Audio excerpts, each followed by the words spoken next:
of all, I plead innocent of all charges. Is your wife Priscilla with you? No, she's not. Elvis, why did you start making public appearances again?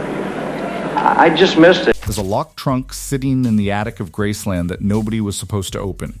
For over 60 years, it sat untouched, buried beneath decades of dust, forgotten costumes, and the kind of clutter that accumulates when a legend dies too young and the people left behind don't know what to keep and what to let go. But during a routine estate inventory in late 2022, just months before Lisa Marie Presley's sudden death, someone finally pried it open.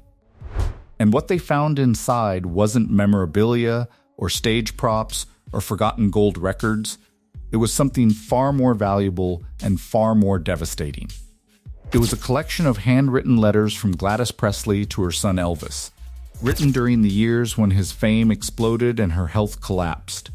And these letters reveal a side of the Elvis story that no biography, no documentary, and no Hollywood film has ever told. Gladys Presley wasn't just Elvis's mother. She was his universe. From the moment he was born in that two-room shotgun house in Tupelo, Mississippi, she poured every ounce of her love, her hope, and her protection into that boy. Elvis had a twin brother, Jesse Guerin, who was stillborn, and Gladys never recovered from that loss. She clung to Elvis like he was breathing for both of them. She called him her precious boy. He called her his baby. They had a bond that went beyond mother and son.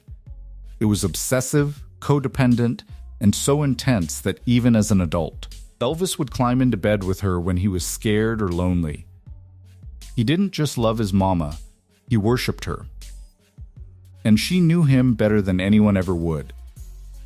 But when Elvis became famous, everything changed. Suddenly, her boy wasn't hers anymore. He belonged to the world. He belonged to screaming teenagers, to Colonel Tom Parker, to Hollywood executives, to everyone except the woman who raised him. And Gladys saw what was happening. She saw the vultures circling. She saw the exhaustion in his eyes. She saw him being pulled further and further away from the person he used to be. And she tried to warn him. That's what these letters are. They're not sweet notes from a proud mother. They're desperate pleas from a woman who could see the future and was powerless to stop it. The first letter in the collection is dated April 1956, just months after Elvis's breakthrough. He was on the road constantly, performing nearly every night, being mobbed everywhere he went. The fame was intoxicating, and Elvis was riding the wave like he was invincible. But Gladys wasn't celebrating. She was terrified. In that letter, written in her shaky, unpolished handwriting, she tells him, "My son, I'm scared for you. You don't see what I see. They don't love you. They love what you can give them." She wasn't talking about the fans. She was talking about the people in his inner circle. The ones who stood to profit from his success. The ones who whispered in his ear and made him believe he needed them. Gladys didn't trust any of them. And as it turns out, she was right not to. What makes these letters so heartbreaking is that Elvis didn't listen. He couldn't.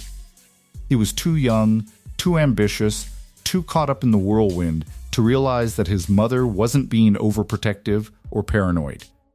She was being prophetic. In letter after letter, she begs him to slow down, to come home, to remember who he was before the fame. She tells him that all the money and all the screaming fans won't mean anything if he loses himself in the process. She warns him about the people who smile to his face and plot behind his back. She even mentions specific names, people who were part of his team, people who history would later reveal were bleeding him dry. But Elvis brushed it off. He sent her reassuring replies, told her not to worry, promised her that everything was under control. He thought he was protecting her from the stress. In reality, he was ignoring the only person who truly had his best interests at heart. And then there's the health aspect. Gladys's letters from 1957 and early 1958 show a woman who is falling apart. She writes about feeling weak, about struggling to breathe, about not being able to sleep because she's so worried about her son. She mentions chest pains and dizzy spells, but she downplays them because she doesn't want Elvis to feel guilty. She doesn't want to add to his burden. But reading those letters now, knowing that she would be dead by August of 1958, is absolutely gut-wrenching. Because you can see it happening in real time. You can see a mother sacrificing her own well-being because she's too consumed with trying to save her son. And you can see Elvis, thousands of miles away, completely unaware that he's running out of time to listen. The tragedy of these letters isn't just what they say, it's what they represent. They represent a mother's intuition that was ignored. They represent a warning that went unheeded. They represent the last chance Elvis had to change course before the machinery of fame swallowed him whole. And they were hidden away for over 6 decades, locked in a trunk, kept from the public and even from the family, because someone along the way decided they were too raw, too personal, too damaging to the carefully constructed myth of Elvis Presley. But now they're out. And the truth they contain is more powerful than any legend ever could be. The letters Gladys wrote weren't vague motherly concerns or generic warnings about staying humble. They were specific, detailed, and chillingly accurate predictions about what would destroy her son. She named names. She called out behavior. She identified threats that Elvis was too blinded by loyalty and ambition to recognize. And reading them now, more than 60 years later, feels like watching a slow-motion tragedy where every warning sign was waving right in front of everyone's face, and no one did a damn thing to stop it. One of the most striking letters dates back to late 1956, right around the time Colonel Tom Parker was tightening his grip on Elvis's career. Gladys never liked the Colonel. She didn't trust his smile, his promises, or the way he treated her son like a product instead of a person. In this particular letter, she writes, "That man doesn't care about you, baby. He cares about what you can make him. Don't sign anything else until you come home and we talk." But Elvis had already signed. He'd already handed over control. And by the time Gladys put pen to paper, it was too late. Parker had negotiated deals that would lock Elvis into contracts for decades. Deals that stripped him of creative freedom and funneled a staggering percentage of his earnings straight into Parker's pocket. Gladys saw it happening before the ink was even dry.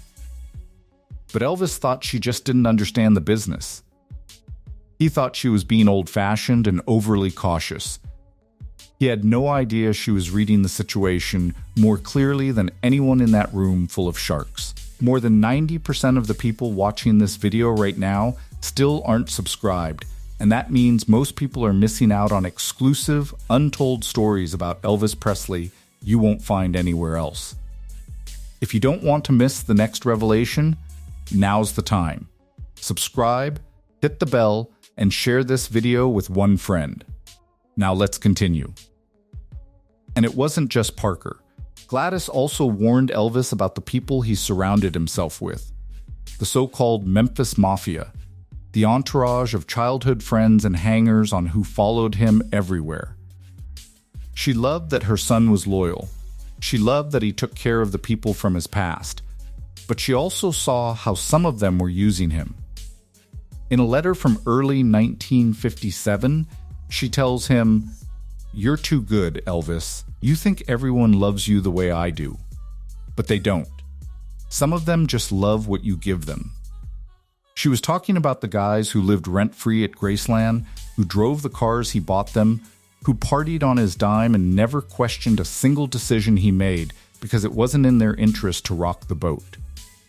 They needed Elvis to keep being Elvis, even if it killed him. And Gladys could see that dependency forming.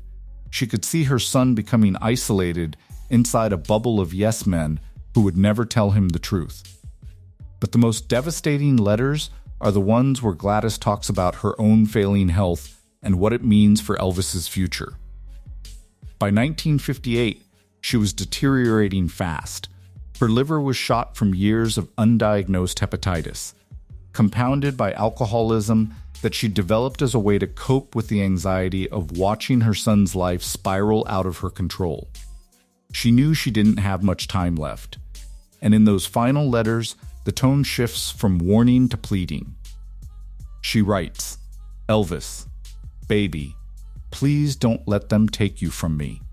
I won't be here much longer, and I'm afraid of who you'll become when I'm gone." She wasn't just afraid of dying. She was afraid of what would happen to him without her there to protect him. She was the only person in his life who had no agenda, no angle, no ulterior motive. She loved him unconditionally, and she knew that once she was gone, there would be no one left to tell him no. No one left to pull him back. No one left to see through the lies. Elvis was in the Army when Gladys died on August 14th, 1958. He'd been granted emergency leave, and he made it back to Memphis just in time to see her before she slipped away. But those final days were a blur of grief and guilt. Friends who were there said Elvis was inconsolable. He threw himself on her casket, sobbing, saying he'd give anything to trade places with her. He told people he'd never forgive himself for not being there more, for not listening when she begged him to slow down. And after the funeral, something inside him broke permanently. The joy, the innocence, the light that had made him magnetic, it dimmed. He came back from the Army a different man. Harder, more withdrawn. More willing to numb the pain with pills and distractions. Gladys had been his anchor, and without her, he drifted. What makes these letters so unbearable to read is the realization that Gladys knew exactly what was going to happen. She predicted the exploitation, the loneliness, the self-destruction. She saw it all coming, and she tried to stop it with the only weapon she had: her words. But words on paper couldn't compete with the machinery of fame. They couldn't compete with the colonel's contracts, or the entourage's enablement, or the relentless demand for more performances, more movies, more everything. Elvis loved his mother more than anyone or anything in this world. But he didn't love her enough to listen. And that failure, that one tragic miscalculation, set the course for everything that came after. Gladys Presley died believing her son was headed for disaster. And she was right. The letters prove it. Every warning she gave, every fear she expressed, every danger she identified, it all came true. And the saddest part is that Elvis spent the rest of his life trying to fill the void she left behind, and he never could. Because the one person who truly saw him, who truly knew him, who truly loved him without condition, was gone. And no amount of fame, money, or adoration could ever bring her back. Gladys Presley died in 1958, but her prophecy didn't. It unfolded exactly as she predicted, step by step, year by year, until the boy she tried to save became the broken man the world mourned in 1977. Everything she feared came to pass, and the cruelest part is that Elvis knew it was happening. He just didn't know how to stop it. Because once Gladys was gone, there was no one left who could reach him. No one left who loved him more than they loved what he represented. And the people who filled that void weren't protectors. They were profiteers. Colonel Tom Parker wasted no time. With Gladys out of the picture, there was no one left to question his decisions or slow down the relentless pace he set for Elvis's career. The moment Elvis returned from the Army in 1960, Parker had him locked into a grueling schedule of film after film, most of them forgettable, formulaic cash grabs that traded on Elvis's name and nothing else. Elvis hated it. He wanted to be a serious actor. He wanted to make movies that mattered, movies he could be proud of. But Parker didn't care about pride. He cared about profit. And every time Elvis tried to push back, Parker reminded him of the contracts he'd signed, the money he owed, the machine that depended on him to keep running. Gladys had warned him about this exact scenario. She told him not to sign anything without her. She told him Parker would own him. And now he was trapped. playing the same character in different costumes, singing songs that insulted his talent, watching his artistic dreams die one bad script at a time.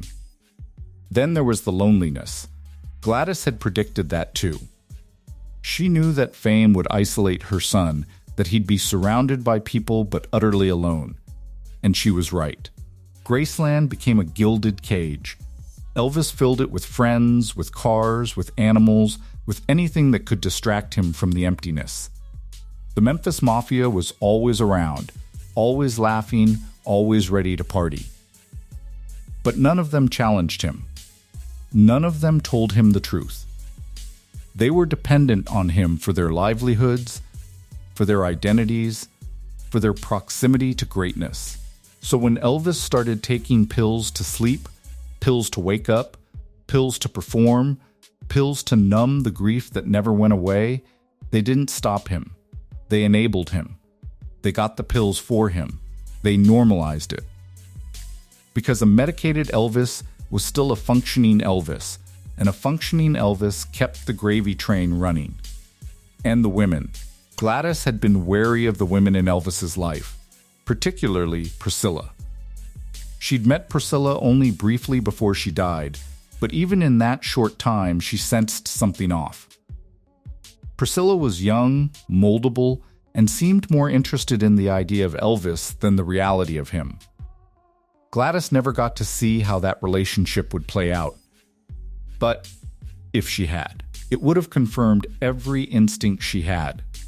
Priscilla became another form of control, another person who wanted Elvis to be a certain way, to fit a certain image.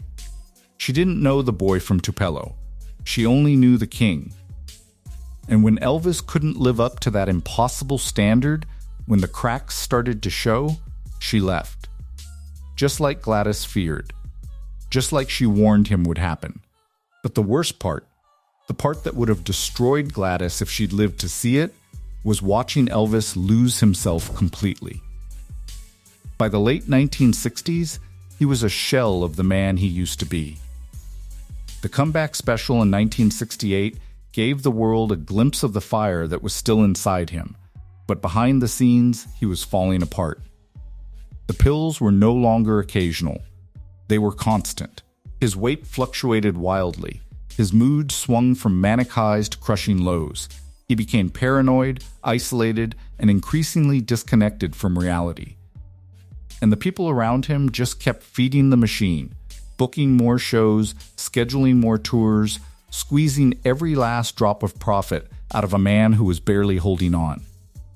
There's a moment that haunts everyone who studies Elvis's life. It's from the early 1970s during one of his Las Vegas residencies. A reporter asked him if he was happy. And Elvis, sweating under the stage lights, exhausted from performing twice a night, looked directly at the camera and said, "I don't know what that word means anymore."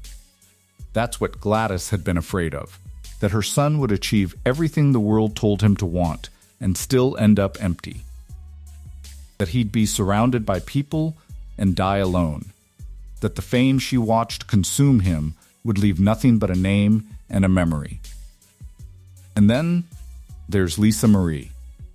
Gladys never got to meet her granddaughter, but in a strange twist of fate, Lisa Marie became the person who understood Elvis's pain better than anyone.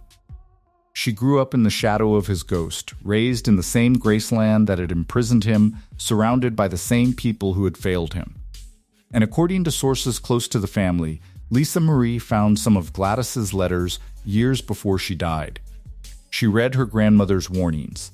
She saw the roadmap of her father's destruction laid out in fading ink. And it changed everything for her. She realized that Elvis wasn't just a victim of fame. He was a son who lost his compass, a boy who ignored the only person who could have saved him. And that realization gave her a kind of clarity about her own life, her own struggles, and the legacy she was carrying. Gladys Presley saw the future in 1956 and tried to rewrite it with love. But love wasn't enough. And by the time Elvis understood what he'd lost, it was too late to get it back. These letters weren't discovered by accident. They were found during an estate inventory conducted by professionals who understood the historical significance of what they were holding. And the moment they read the first page, they knew this wasn't just family correspondence.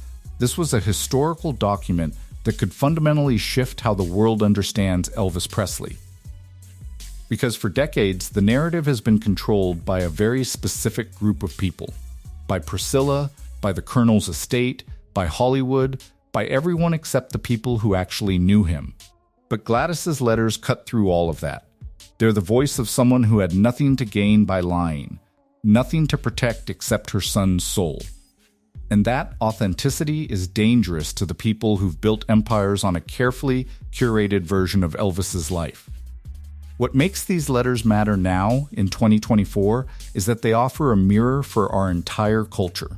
We live in a world obsessed with fame, where young people are being groomed and packaged and sold before they're old enough to understand what's happening to them. We watch influencers, musicians, actors, athletes, all getting consumed by the machinery of celebrity, all losing themselves to the relentless demand for content, for performance, for more. And Gladys's warnings about exploitation and isolation and the predatory nature of fame, they don't feel like historical footnotes anymore. They feel urgent. They feel current. They feel like a message from the past that we desperately need to hear in the present. Riley Keough, Elvis's granddaughter, reportedly read every single letter in that trunk. And according to people close to her, it was a profound and painful experience. Because Riley didn't just learn about her grandfather's suffering. She learned about patterns. She learned about how trauma gets passed down through families. She learned that her mother's struggles with fame and addiction weren't personal failures. They were inherited wounds. Lisa Marie spent her entire life trying to escape the shadow of her father, trying to reclaim some sense of normalcy, trying to protect her own children from the same fate. And those letters explained why. They showed her that Lisa Marie wasn't born destined for pain. She was born into it. She inherited the damage that fame had inflicted on Elvis, and she spent the rest of her life trying to survive it. Reading Gladys's warnings gave Lisa Marie a kind of absolution, and it gave Riley a kind of clarity. Riley understood, perhaps for the first time, that she wasn't just the granddaughter of a legend. She was the inheritor of a curse. She was the latest generation in a family that had been broken by the machinery of celebrity. But unlike her grandfather and her mother, Riley had the advantage of Gladys's voice. She had the letters. She had proof that the pattern wasn't inevitable. She had documentation that someone in her family had seen it coming and tried to stop it. And that realization changed how Riley approached her own life, her own responsibilities, and her own role in protecting the Presley legacy. Because that's really what these letters are about. They're not just a mother's diary or a historical curiosity. They're a blueprint for understanding what it means to be protective in a world that doesn't reward protection. Gladys couldn't stop the Colonel. She couldn't control the fans. She couldn't rewrite the contracts or undo the decisions that had already been made. But she tried.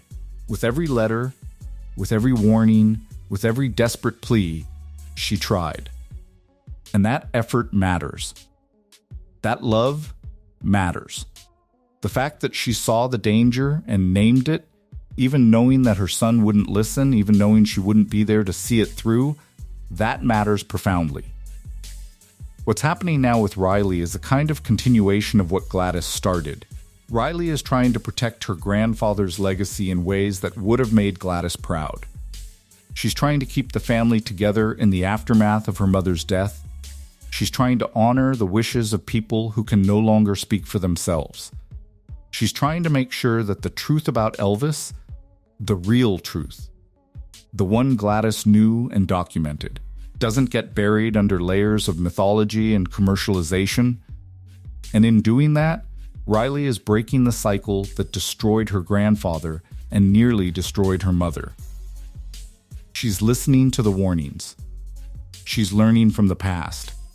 She's choosing protection over profit, family over fame. The tragedy of Gladys's letters is that they came too late for Elvis. He couldn't hear them while he needed to hear them most. He was too young, too caught up, too dependent on the very people she was warning him about. But they're not too late for us. They're not too late for everyone watching this, wondering what we should be protecting our children from, what we should be warning them about, what systems are designed to exploit them, and how we can stand in the way. Gladys Presley was just a woman from Tupelo, Mississippi, with a 9th grade education and no power in the entertainment industry. But she saw clearly. She loved fiercely. And she tried to save her son with the only weapon she had, the truth written in her own hand. That matters. In a world full of lies and narratives and carefully constructed images, Gladys's letters are a reminder that authentic love always sees what's real. A mother's intuition will always recognize danger before a contract will. And the people who truly care about you will always try to protect you, even when you're not ready to listen. Riley understood, perhaps for the first time, that she wasn't just the granddaughter of a legend. She was the inheritor of a curse. She was the latest generation in a family that had been broken by the machinery of celebrity. But unlike her grandfather and her mother, Riley had the advantage of Gladys's voice. She had the letters. She had proof that the pattern wasn't inevitable. She had documentation that someone in her family had seen it coming and tried to stop it. And that realization changed how Riley approached her own life, her own responsibilities, and her own role in protecting the Presley legacy. Because that's really what these letters are about. They're not just a mother's diary or a historical curiosity. They're a blueprint for understanding what it means to be protective in a world that doesn't reward protection. Gladys couldn't stop the Colonel. She couldn't control the fans. She couldn't rewrite the contracts or undo the decisions that had already been made. But she tried. With every letter, with every warning, with every desperate plea, she tried. And that effort matters. That love matters. The fact that she saw the danger and named it, even knowing that her son wouldn't listen, even knowing she wouldn't be there to see it through, that matters profoundly. What's happening now with Riley is a kind of continuation of what Gladys started. Riley is trying to protect her grandfather's legacy in ways that would have made Gladys proud. She's trying to keep the family together in the aftermath of her mother's death. She's trying to honor the wishes of people who can no longer speak for themselves. She's trying to make sure that the truth about Elvis, the real truth, the one Gladys knew and documented, doesn't get buried under layers of mythology and commercialization. And in doing that, Riley is breaking the cycle that destroyed her grandfather and nearly destroyed her mother. She's listening to the warnings. She's learning from the past. She's choosing protection over profit, family over fame. The tragedy of Gladys's letters is that they came too late for Elvis. He couldn't hear them while he needed to hear them most. He was too young, too caught up, too dependent on the very people she was warning him about. But they're not too late for us. They're not too late for everyone watching this, wondering what we should be protecting our children from, what we should be warning them about, what systems are designed to exploit them, and how we can stand in the way. Gladys Presley was just a woman from Tupelo, Mississippi, with a 9th grade education and no power in the entertainment industry. But she saw clearly. She loved fiercely. And she tried to save her son with the only weapon she had, the truth written in her own hand. That matters. In a world full of lies and narratives and carefully constructed images, Gladys's letters are a reminder that authentic love always sees what's real. A mother's intuition will always recognize danger before a contract will. And the people who truly care about you will always try to protect you, even when you're not ready to listen. Elvis didn't listen. And it cost him everything. But Lisa Marie listened, eventually, and Riley is listening now. And maybe that's the real legacy of Gladys Presley. Not that she failed to save her son, but that her voice endured long enough to save her granddaughter. What do you think Gladys would say if she could see her family now? Drop your thoughts in the comments below. If these letters hit you like they hit me, subscribe right now and hit that bell. Because this story doesn't end here. Share this with someone who needs to hear it.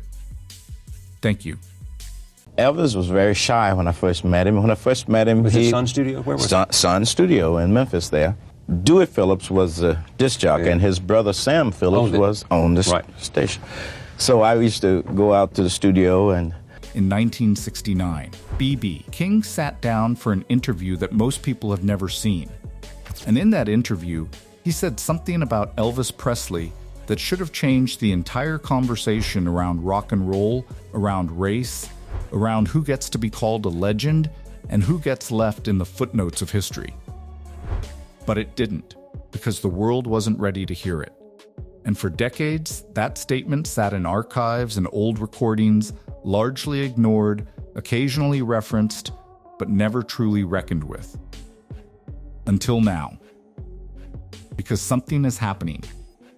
Slowly, quietly, but unmistakably. Fans are starting to go back. They're rewatching those old interviews. They're reading the quotes that got buried under decades of hero worship and carefully managed public relations. And they're realizing that what B.B. King said about Elvis Presley wasn't an attack. It wasn't bitterness. It wasn't jealousy. It was the truth. And the truth, as it turns out, is far more complicated, far more interesting, and far more important than the sanitized version of history we've been selling for over half a century. So let me be very clear about what this video is and what it is not. This is not a hit piece on Elvis Presley.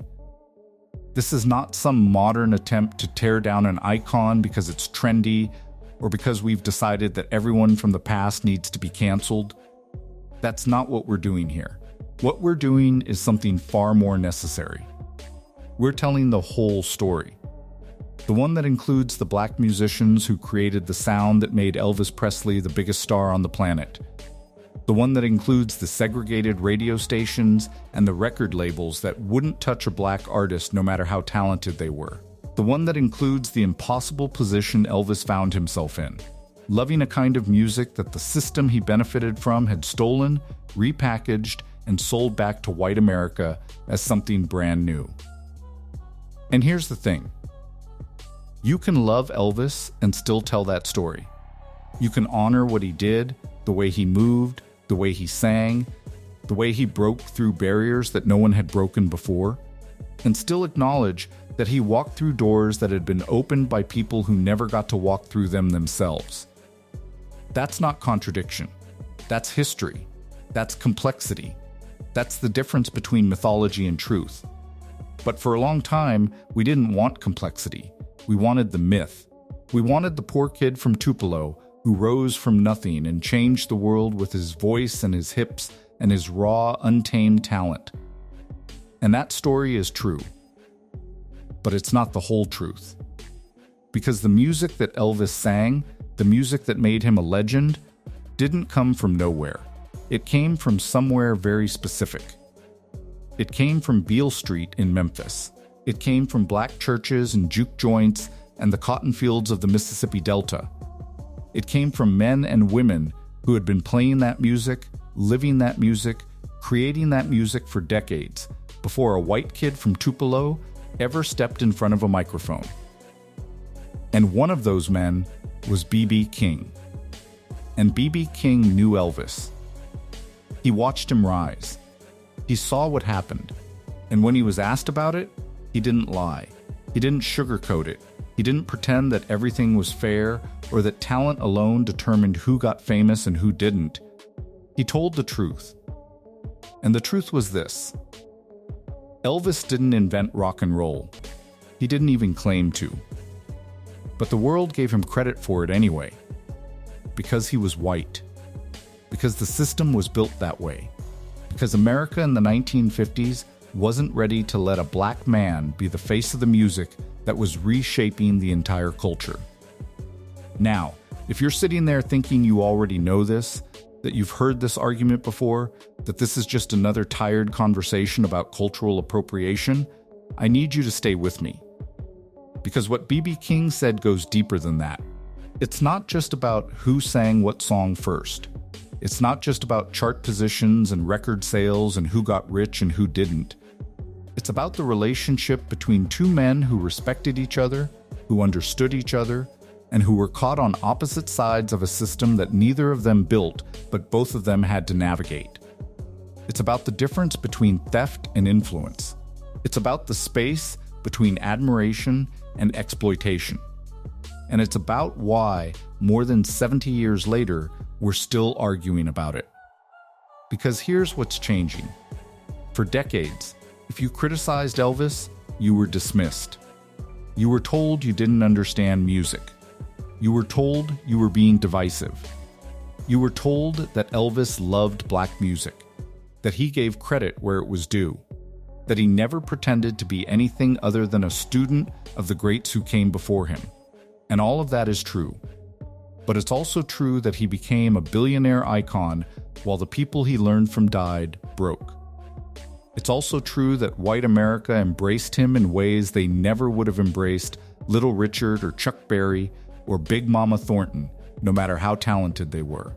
And it's also true that the story we tell about the birth of rock and roll has for far too long started with a white face and a white voice, when the truth is, it started long before Elvis ever walked into Sun Studio.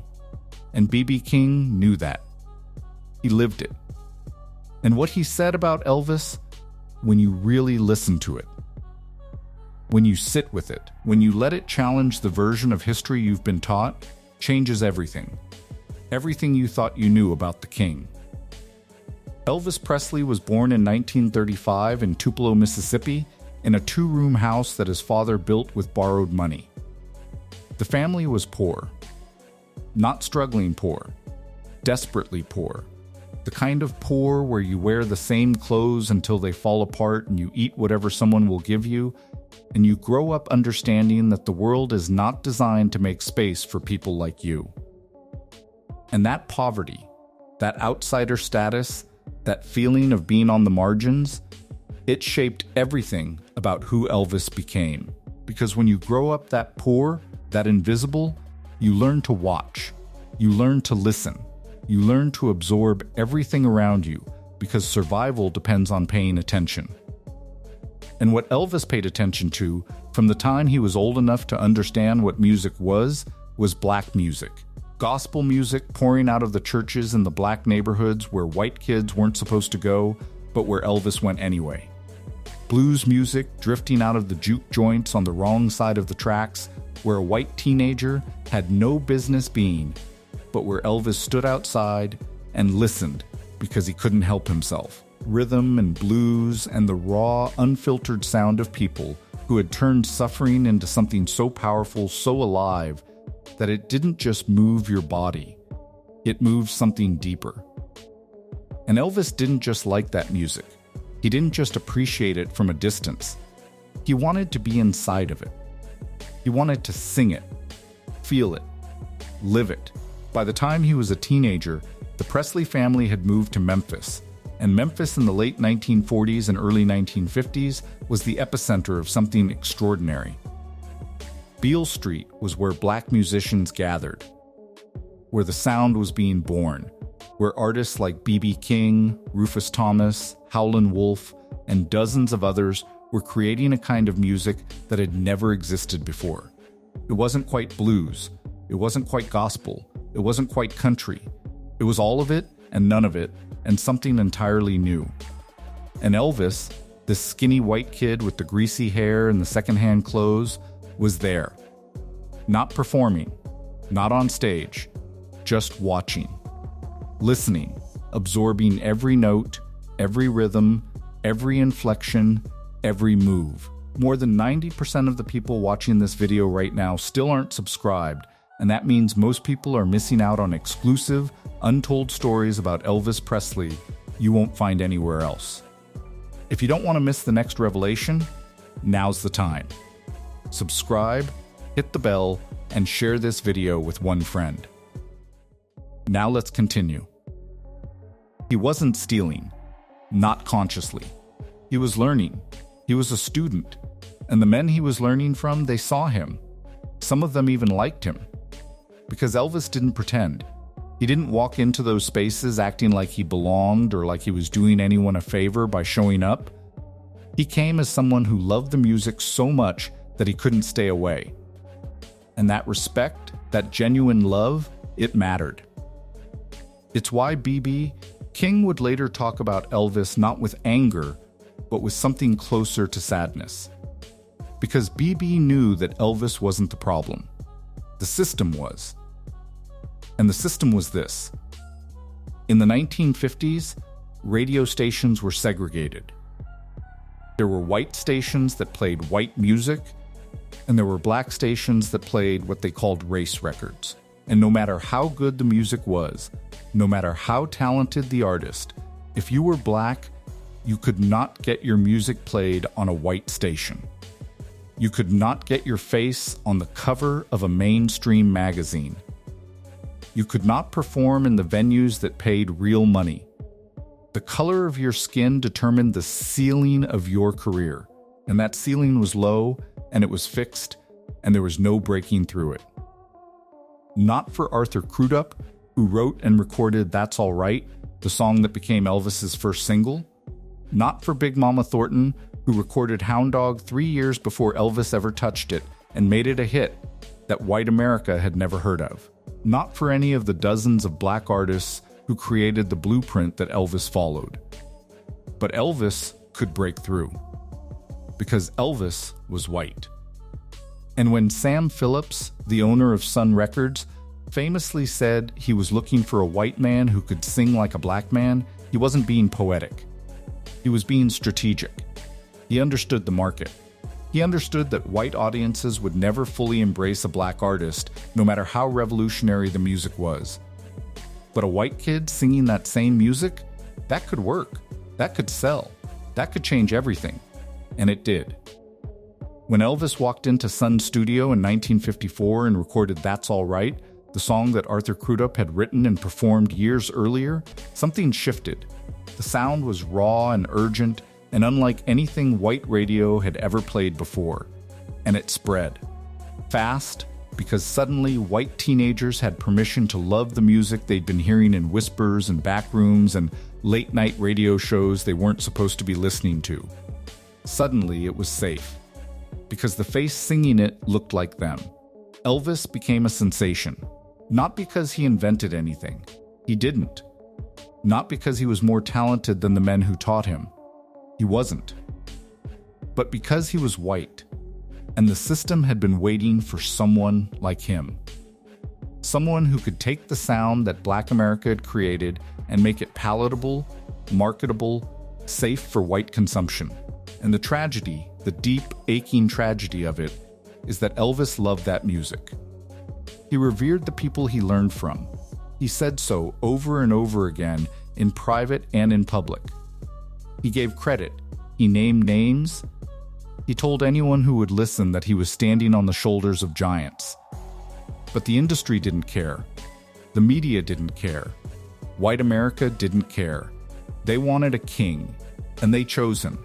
And the men who built the kingdom, the ones who laid every brick, who wrote every song, who created every rhythm that made Elvis Presley possible, they were left outside the gates.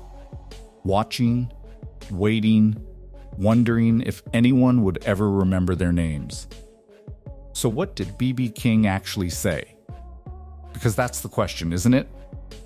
That's what this entire conversation hinges on. And the answer is both simpler and more profound than most people realize. B.B. King didn't condemn Elvis Presley. He didn't call him a thief. He didn't say Elvis had no talent or that he didn't deserve his success. What B.B. King said in multiple interviews over the course of his life was something far more devastating in its honesty. He said that Elvis was a good man who got caught in a bad system. He said that Elvis loved the music and respected the people who created it.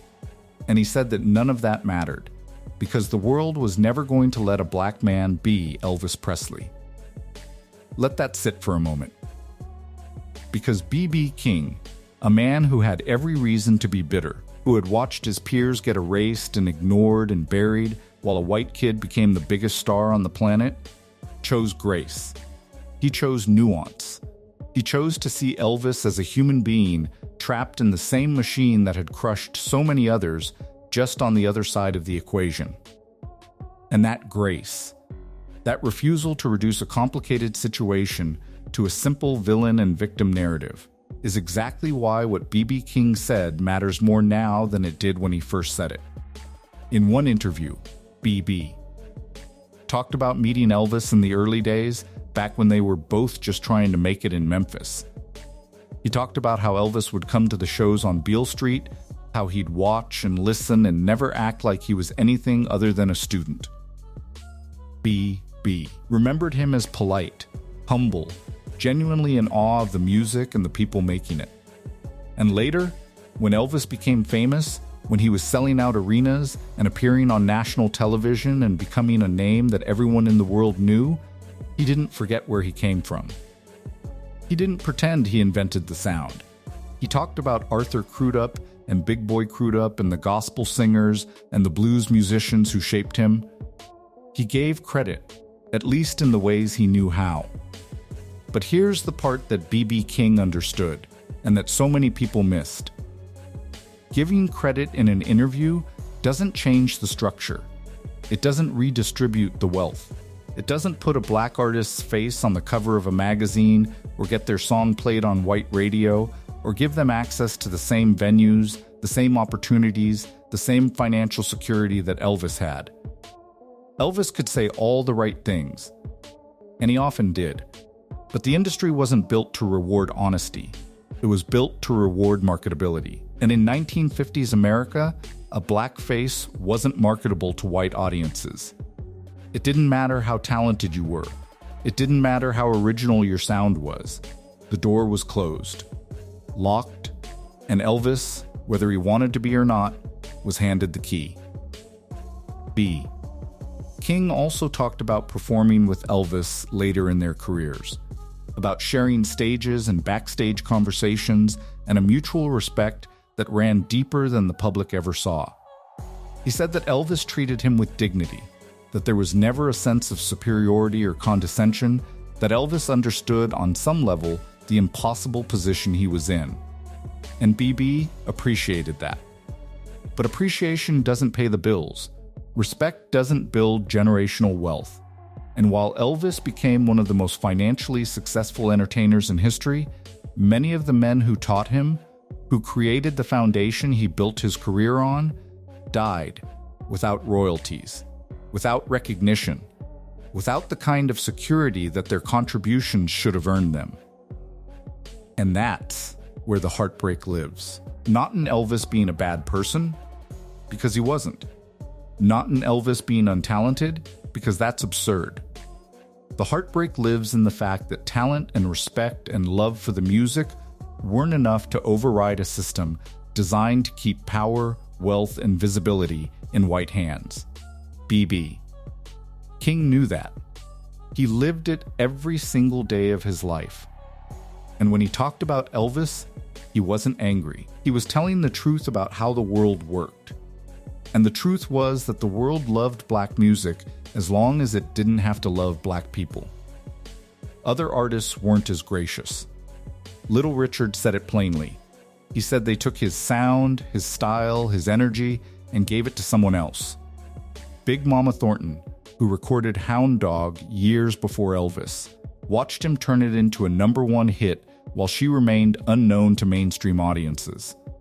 She didn't get paid, she didn't get famous, she got erased, and she had every right to be furious. But B.B. King took a different path. He saw the system clearly, but he also saw the man. And he refused to collapse the complexity into a simple story of theft, because he understood that the real theft wasn't what Elvis did. It was what the industry did. It was what America did. So why are people only now starting to hear this? Why are fans, decades later, going back and listening to what B.B. King said and realizing it changes everything? Because we're finally in a moment where we're willing to ask harder questions. We're willing to sit with discomfort. We're willing to say that you can love someone's music and still interrogate the conditions that made their success possible. We're willing to admit that Elvis Presley's story is inseparable from the story of racial inequality in America. And we're willing to listen, really listen, to the men and women who were there, who lived it, who created the sound, and who watched the world give someone else the crown. B. King told us the truth. He told us decades ago. We just weren't ready to hear it. But now, finally, we are. Something is shifting in the way we talk about Elvis Presley, not in the fan clubs or the tribute acts or the annual vigils at Graceland, but in the broader cultural conversation about who gets remembered and how we choose to remember them. And it's happening because younger generations are asking questions that older generations either didn't ask or didn't want to answer.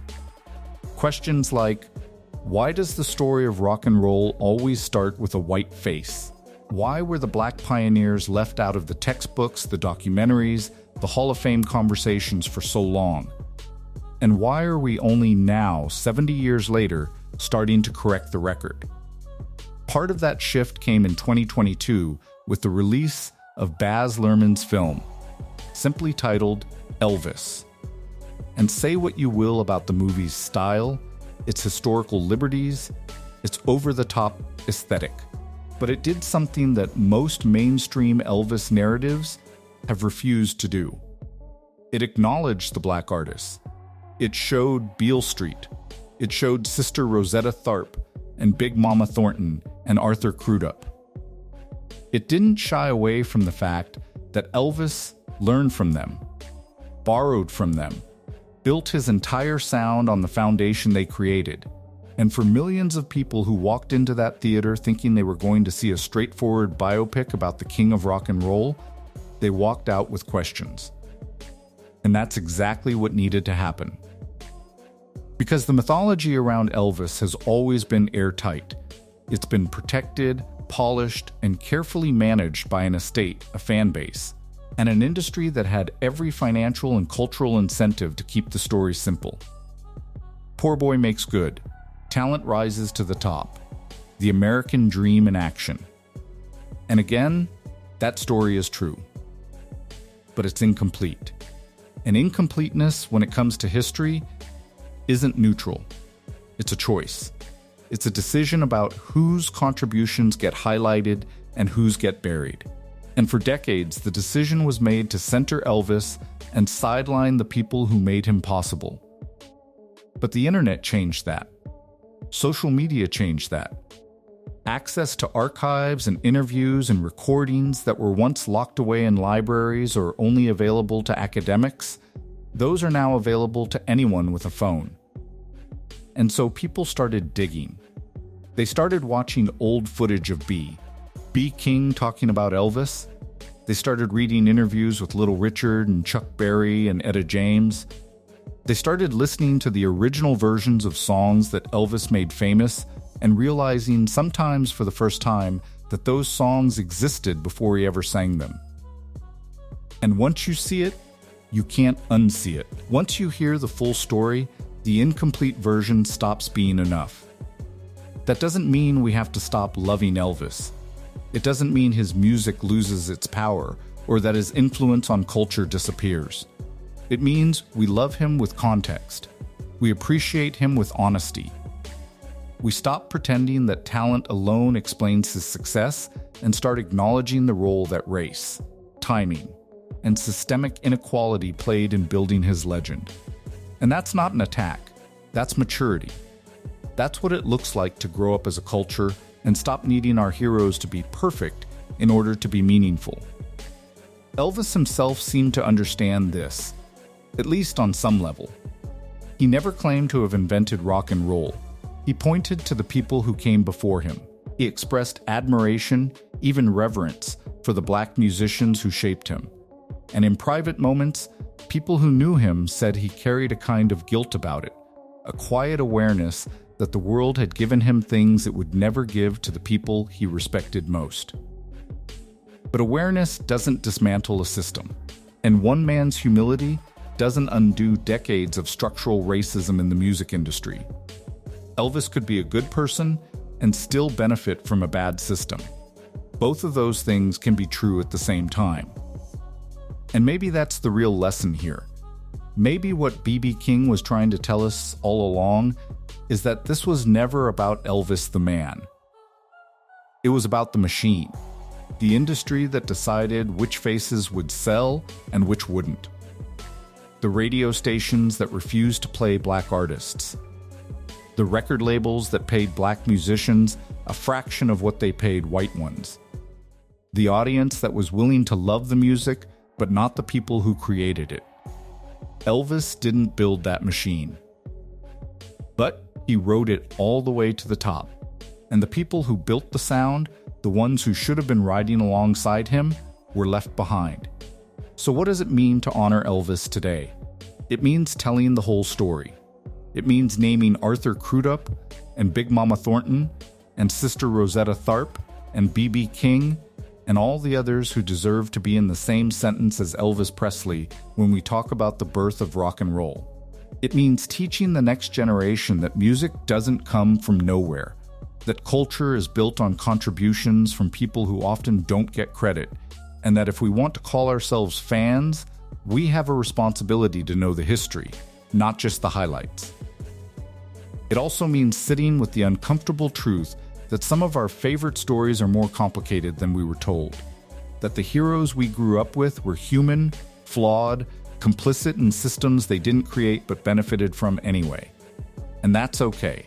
That's what real history looks like.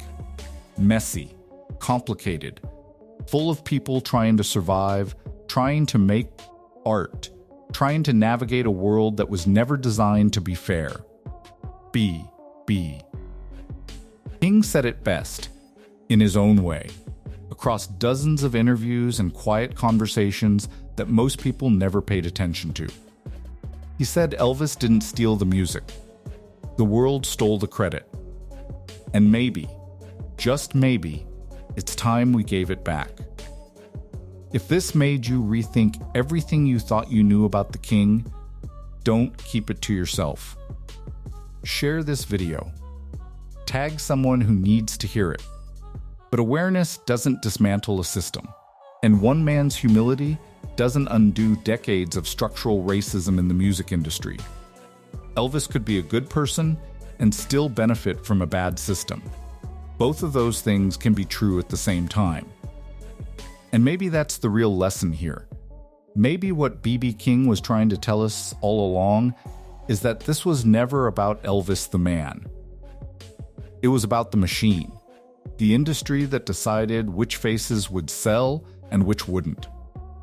The radio stations that refused to play black artists. The record labels that paid black musicians a fraction of what they paid white ones. The audience that was willing to love the music, but not the people who created it. Elvis didn't build that machine. But he rode it all the way to the top. And the people who built the sound, the ones who should have been riding alongside him, were left behind. So what does it mean to honor Elvis today? It means telling the whole story. It means naming Arthur Crudup and Big Mama Thornton and Sister Rosetta Tharpe and B.B. King and all the others who deserve to be in the same sentence as Elvis Presley when we talk about the birth of rock and roll. It means teaching the next generation that music doesn't come from nowhere, that culture is built on contributions from people who often don't get credit, and that if we want to call ourselves fans, we have a responsibility to know the history, not just the highlights. It also means sitting with the uncomfortable truth that some of our favorite stories are more complicated than we were told, that the heroes we grew up with were human, flawed, complicit in systems they didn't create but benefited from anyway. And that's okay. That's what real history looks like. Messy, complicated, full of people trying to survive, trying to make art, trying to navigate a world that was never designed to be fair. B. King said it best, in his own way, across dozens of interviews and quiet conversations that most people never paid attention to. He said Elvis didn't steal the music. The world stole the credit. And maybe, just maybe, it's time we gave it back. If this made you rethink everything you thought you knew about the king, don't keep it to yourself. Share this video. Tag someone who needs to hear it. And if you want more untold stories that rewrite music history, subscribe and stay close. We're just getting started. But I remember my mother receiving a phone call from whomever Elvis had employed to call people, whatever, and saying that he wanted the Sweets back to do his comeback show in Vegas. There is a room in Los Angeles that most people will never know exists. Not because it's hidden, but because it's sealed. Inside that room are boxes, decades worth of boxes. Documents, recordings, photographs, journals, the accumulated personal archive of one of the greatest voices that ever lived. And for years, these boxes have been kept under strict privacy, protected by lawyers and estate managers and the kind of institutional silence that only money and legal authority can enforce. But recently, something changed. The locks came off. The seals were broken. And what emerged from that room is a story that reshapes everything you thought you knew about two of music's most iconic figures. Her name was Whitney Houston, and she left behind something that the world wasn't supposed to hear. Not for decades, maybe not ever. But it's here now, and it's explosive. For most of her life, Whitney Houston existed in the public eye as a monument to perfection. The voice of a generation. A woman with supernatural talent, impeccable technique, a presence that seemed to transcend the normal boundaries of what a human performer could be. When she sang, the entire world stopped. When she spoke, people listened. She was untouchable, untainted, the gold standard against which all other singers would be measured.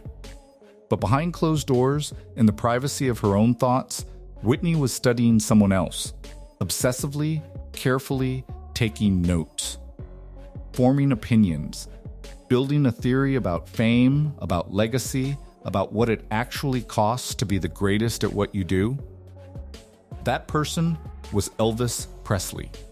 Now, on the surface, this might seem straightforward. Of course, Whitney Houston studied Elvis Presley. Every serious musician studies the legends who came before them. That's basic artistry. That's scholarship. That's how excellence gets built, by standing on the shoulders of giants and learning from their example. But what we're talking about here goes much deeper than that. Whitney didn't just admire Elvis. She didn't just respect his artistry or acknowledge his influence on the trajectory of American music. She analyzed him. She dissected his life. She formed conclusions about his choices, his weaknesses, his pressures, and his humanity. And in doing so, she created a private archive of observations that are frankly unlike anything that's been made public before. The material we're discussing comes from multiple sources within Whitney's estate. Recorded interviews where she spoke candidly about her perspectives on Elvis's career arc.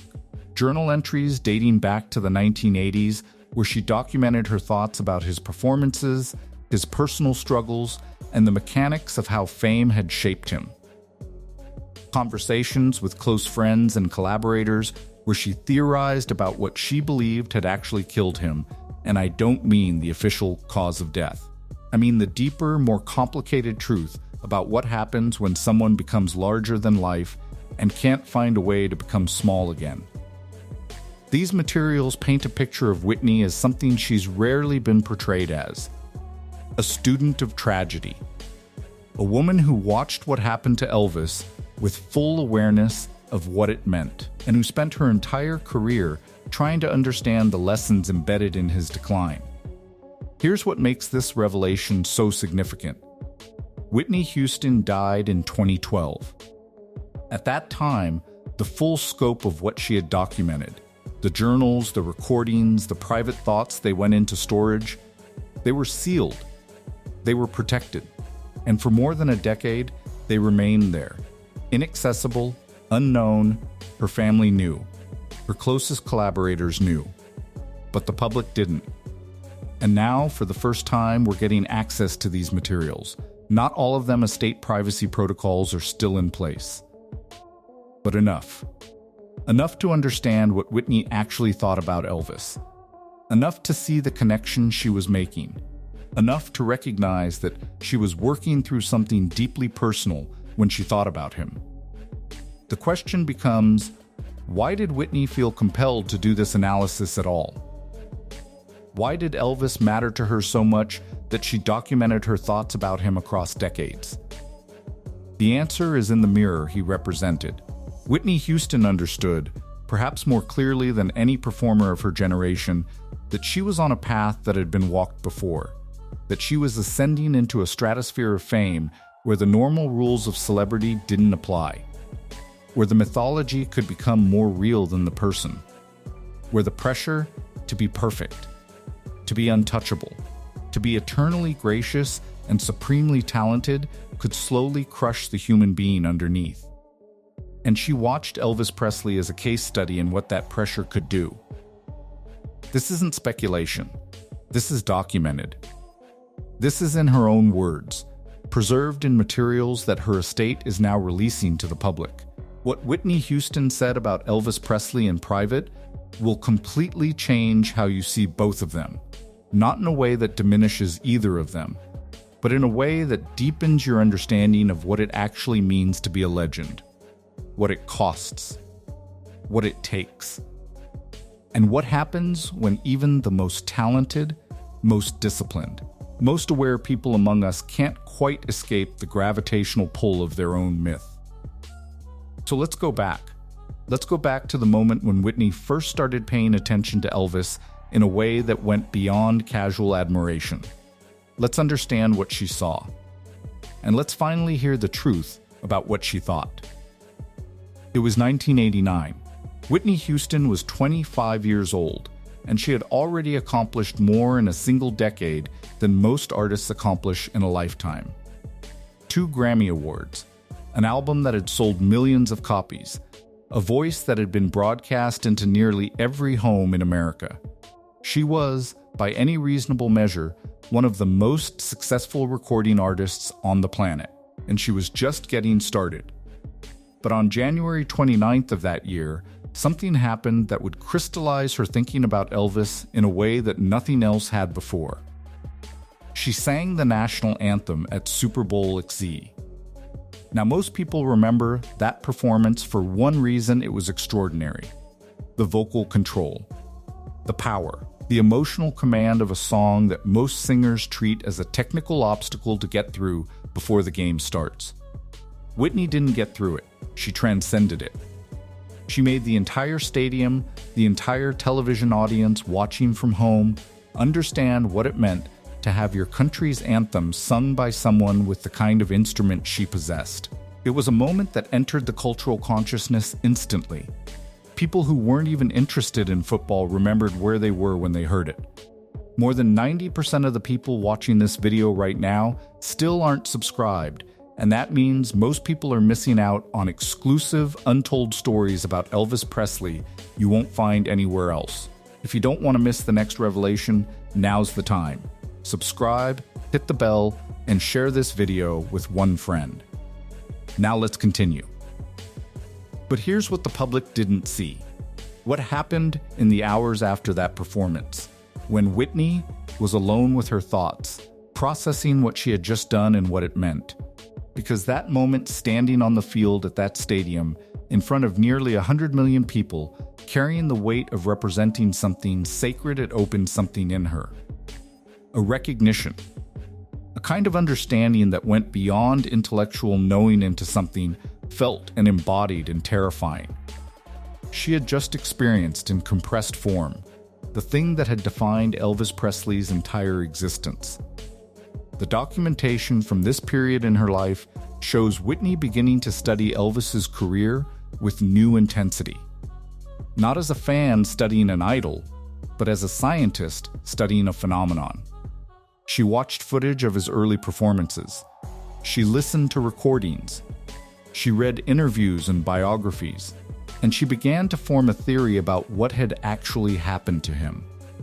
In her private notes from this time, Whitney documented her observations about Elvis's relationship with performance. How he seemed to understand, even early on, that he was being asked to carry something much larger than himself. How the role he was meant to play, the king, the untouchable one, the embodiment of a nation's musical dreams, was a role that required him to be less human, not more. What's remarkable about Whitney's analysis during this period is how carefully she was watching the mechanics of fame as they applied to Elvis. She wasn't interested in the tabloid version of his story. She wasn't focused on his personal life or his romantic relationships or the gossip that had accumulated around him over decades. Instead, she was paying attention to something much more specific: the relationship between his artistry and the expectations placed upon him. She was trying to understand how a person could have such extraordinary gifts and such extraordinary responsibilities simultaneously, and what happened when those two things came into conflict. The journals from this era show Whitney beginning to draw parallels to her own situation. Not with arrogance, not with the assumption that she would face the exact same challenges, but with a kind of realistic clarity about the trajectory she was on. She had resources that Elvis hadn't had. She had family support. She had spiritual grounding through her faith. She had mentors who could guide her. And yet she was also aware that none of those things had prevented what had happened to him. Talent alone wasn't a shield. Success alone wasn't a protection. And the higher you climbed, the more carefully you had to watch your own footsteps. What emerges from these documents is a portrait of Whitney Houston as someone fundamentally transformed by the recognition that she and Elvis were walking similar paths. Not identical paths. The music industry of 1989 was different from the music industry of 1954. The technology was different. The cultural moment was different. The pressures were different.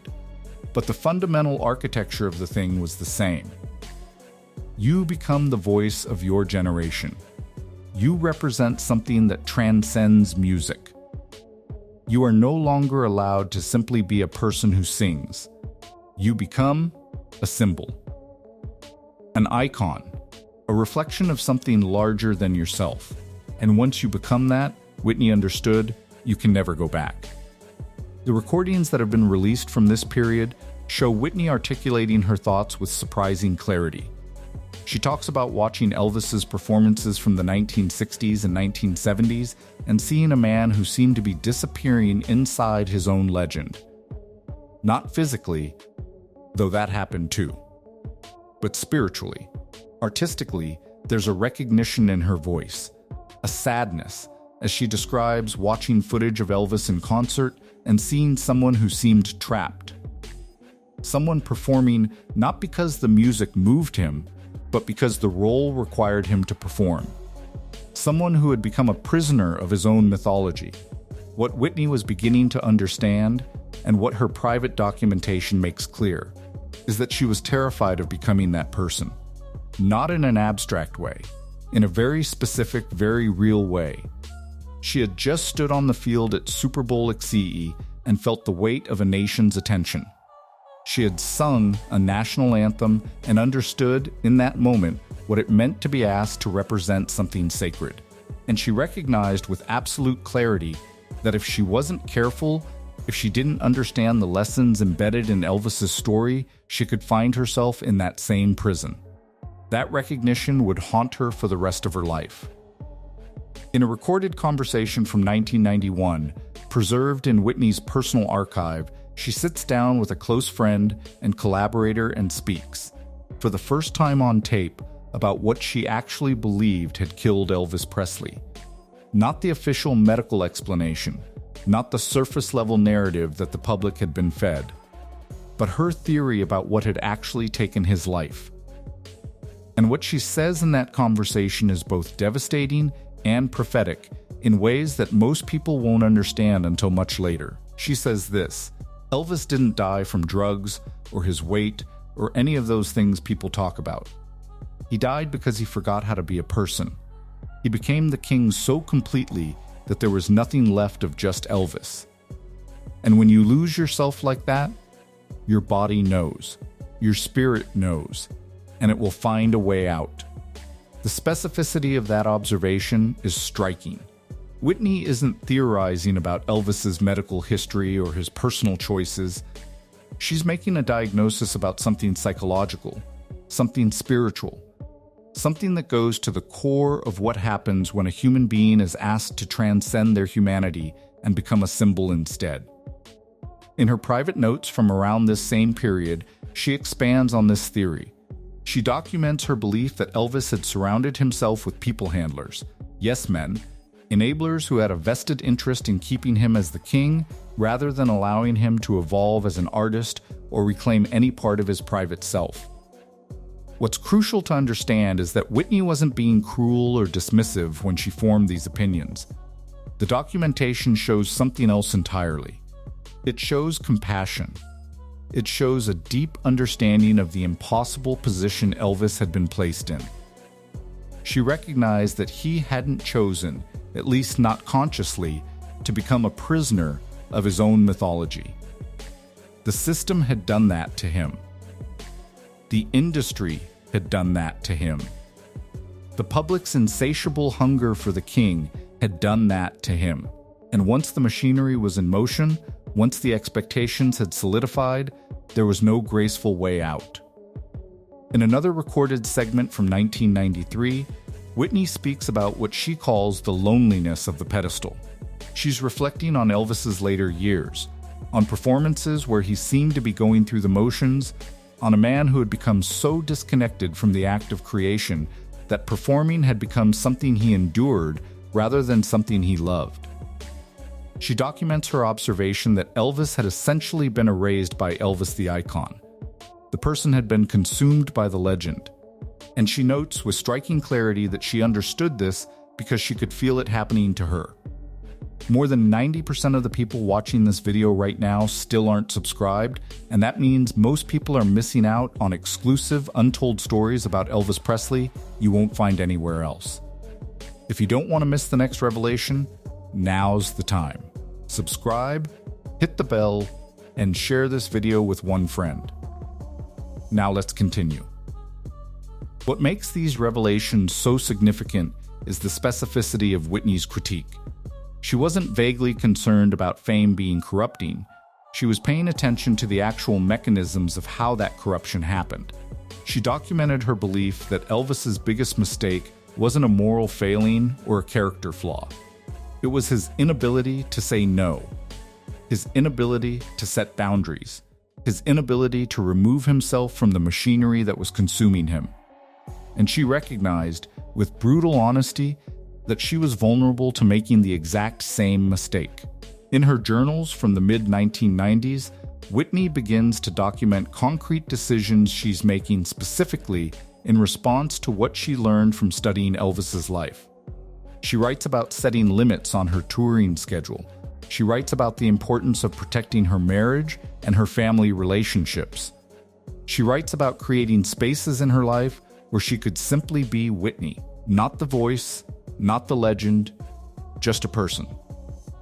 She documents her awareness that this would be harder than it sounded, that the system would resist, that there would be pressure to keep performing, keep delivering, keep maintaining the myth. But she also documents her determination to not become a prisoner the way Elvis had. The recordings from this period show Whitney articulating something that very few celebrities ever seem to grasp: the understanding that protecting your humanity is actually more important than protecting your legend. That being a good artist might require sometimes being a less perfect public figure. That saying no to opportunities, even good opportunities, might be the only way to preserve your soul. These weren't abstract philosophical positions for her. They were survival strategies. She was watching what had happened to Elvis, she was understanding the mechanisms of how it had happened, and she was actively trying to chart a different course. One of the most poignant passages in her documentation comes from a conversation in 1996 where Whitney reflects on Elvis's final performances. She talks about watching footage of him in Las Vegas, performing night after night in a gilded cage. and she recognizes something in his eyes that she's terrified of seeing in her own reflection. A kind of resignation, a surrendering to the machine, an acceptance that this was simply what it meant to be him now, and there was no way out. She notes that Elvis had stopped trying to escape the trap sometime in the 70s. He had accepted it. He had settled into it. And that acceptance, she believes, was the moment he truly began to die. What emerges from all of this documentation is a portrait of Whitney Houston as someone who understood Elvis Presley not as a distant historical figure or a legendary artist from another era, but as a cautionary tale. A mirror in which she could see her own potential future if she made certain choices or failed to make other ones. She was studying him the way a sailor studies a shipwreck, not out of judgment, but out of desperate need to understand where the rocks are so you don't run aground yourself. This is the moment everything clicks into place. When there is a particular kind of tragedy that unfolds when someone with clear eyes about a problem finds themselves unable to escape that same problem. It's not the tragedy of ignorance. It's not the tragedy of someone who didn't know better. It's the tragedy of someone who understood exactly what was happening, who documented that understanding, who made conscious choices to protect themselves, and who discovered that understanding and intention aren't always enough to change the trajectory of a life. This is where Whitney Houston's private reflections on Elvis Presley become something much darker than analysis. They become prophecy. The documentation from the late 1990s and early 2000s shows Whitney becoming increasingly aware that despite her best efforts, despite her consciousness about the dangers, despite her explicit intention to chart a different course than Elvis had, certain patterns were repeating anyway. The machinery of fame, it turned out, was more powerful than individual will. The expectations placed on her were more relentless than she had anticipated. The pressure to keep performing, keep delivering, keep being perfect and untouchable and eternal, it didn't diminish because she had decided it should. It only grew. In her journals from this period, Whitney documents a kind of resignation that mirrors what she had observed in Elvis. Not the same resignation, she never surrendered completely the way she believed he had, but a recognition that some battles couldn't be won simply through awareness and intention. That knowing the trap existed didn't automatically spring you free from it. That understanding the mechanisms of your own potential destruction didn't necessarily prevent that destruction from occurring. What's remarkable about these later entries is the honesty with which Whitney acknowledges her own complicity in the process. She writes about performances where she knew she should have said no, but didn't. She documents moments where she prioritized the expectations of others over her own well-being. She reflects on how the role of being Whitney Houston W, H, had become so consuming that reclaiming the person underneath had become nearly impossible. It's not a bitter reflection. It's a sober one. It's someone who studied a map of the territory and walked into it anyway, understanding the risks but feeling unable to resist the momentum. In one particularly revealing conversation recorded in 2000, Whitney speaks about what she calls the contract you sign without knowing you've signed it. She's reflecting on how fame operates, on how the public forms expectations about who you are and what you owe them, and how those expectations become binding regardless of your actual consent. She says that Elvis never understood he could refuse, that he believed somewhere deep in his psyche that he had to be the king, that it was his responsibility, his burden, his cross to bear. And she recognizes with chilling clarity that she understands that feeling, that she's felt it, that she's made choices based on that same belief system. What emerges from Whitney's documentation is not a simple narrative of a woman who learned from another's mistakes and successfully avoided them. It's something much more complex and much more human. It's a story about how consciousness doesn't always translate into control, how understanding a pattern doesn't automatically free you from it, how even someone as intelligent, as self-aware, as spiritually grounded as Whitney Houston, could find herself repeating certain dynamics despite desperately not wanting to. The parallel between her journey and Elvis's becomes impossible to ignore when you read these materials. Both of them had voices that were essentially superhuman in their capability.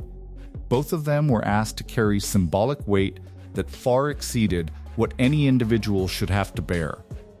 Both of them found themselves surrounded by systems designed to extract value rather than protect well-being. Both of them made efforts to maintain their humanity, to set boundaries, to preserve some part of themselves that wasn't consumed by the machinery. And both of them discovered that those efforts, while admirable and real, were ultimately insufficient against the gravitational pull of their own legend. What's different, and this is crucial, is that Whitney's study of Elvis allowed her to see the trajectory with unusual clarity. She understood what was happening to her in real time. She wasn't blind to the mechanisms. She could articulate exactly how the trap was closing. And yet she also seemed to understand something that Elvis perhaps never did, that sometimes you can be conscious of your own decline and still be unable to stop it. That awareness and agency aren't the same thing. That knowing you're drowning and being able to save yourself are two entirely different propositions.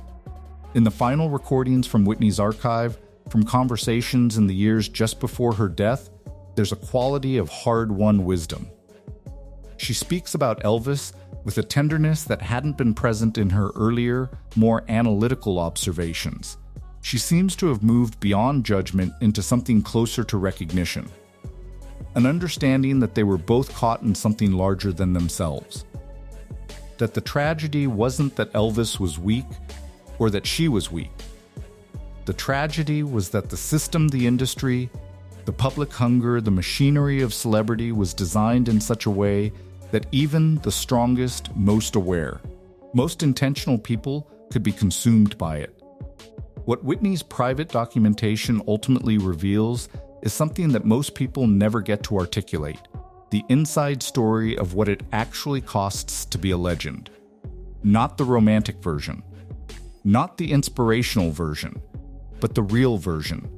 The version where consciousness is a burden rather than a shield, where understanding the problem doesn't solve it, where loving your art and protecting your soul can come into direct conflict, where the choice between serving the public and serving yourself is presented as though it's a binary, as though you can't do both, as though you have to eventually choose. Whitney chose, repeatedly, to serve the public, to show up, to deliver, to be the voice that the world needed her to be. And in studying Elvis, in documenting her thoughts about his trajectory, in recognizing the parallels between his journey and hers, she was essentially writing her own prophecy. She was laying out in clear terms what she understood about where the path led. And she walked it anyway. Perhaps that was her own kind of courage. Perhaps it was resignation. Perhaps it was both simultaneously. What we know for certain is this: Whitney Houston understood Elvis Presley more deeply than almost anyone ever has. She saw his genius. She saw his trap. She saw what it cost him to be who he was. Where loving your art and protecting your soul can come into direct conflict. Where the choice between serving the public and serving yourself is presented as though it's a binary, as though you can't do both, as though you have to eventually choose. Whitney chose, repeatedly, to serve the public, to show up, to deliver, to be the voice that the world needed her to be. And in studying Elvis, in documenting her thoughts about his trajectory, in recognizing the parallels between his journey and hers, she was essentially writing her own prophecy. She was laying out in clear terms what she understood about where the path led. And she walked it anyway. Perhaps that was her own kind of courage. Perhaps it was resignation. Perhaps it was both simultaneously. What we know for certain is this: Whitney Houston understood Elvis Presley more deeply than almost anyone ever has. She saw his genius. She saw his trap. She saw what it cost him to be who he was. And that knowledge, preserved in her private archive, transformed by time and circumstance into something the world can finally hear, tells us something essential about what it means to be extraordinary. It tells us that sometimes, even with clear eyes and full consciousness, the price of legend is higher than any individual should have to pay. If this revelation changed how you see Whitney Houston and Elvis Presley, you need to see what else her estate is releasing. Subscribe now and hit the bell, because the next story is even more explosive. Share this with someone who needs to hear the truth about what fame really costs. Don't miss what's coming next.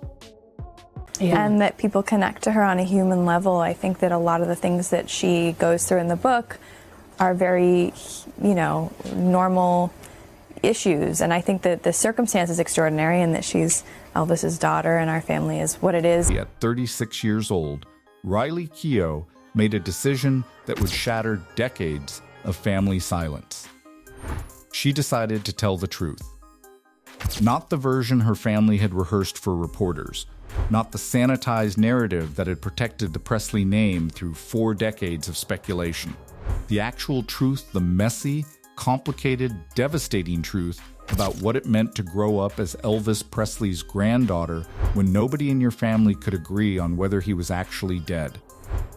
She'd kept quiet for her mother's sake. Lisa Marie Presley had made it clear, in the way only a woman who'd lost her father could, that some questions were dangerous. Not dangerous because they'd hurt the family financially or damage their reputation. Dangerous because the answers would destroy everything Riley thought she understood about love, loyalty, and what it meant to protect the people you loved most. So, Riley had learned young how to smile for cameras, how to deflect questions, how to carry a secret she didn't fully understand while pretending she understood it completely. But childhood is cruel in ways adults don't anticipate. Kids hear fragments of adult conversations. They notice when a story changes depending on who's telling it. They feel the weight of a lie before they can articulate why it feels heavy.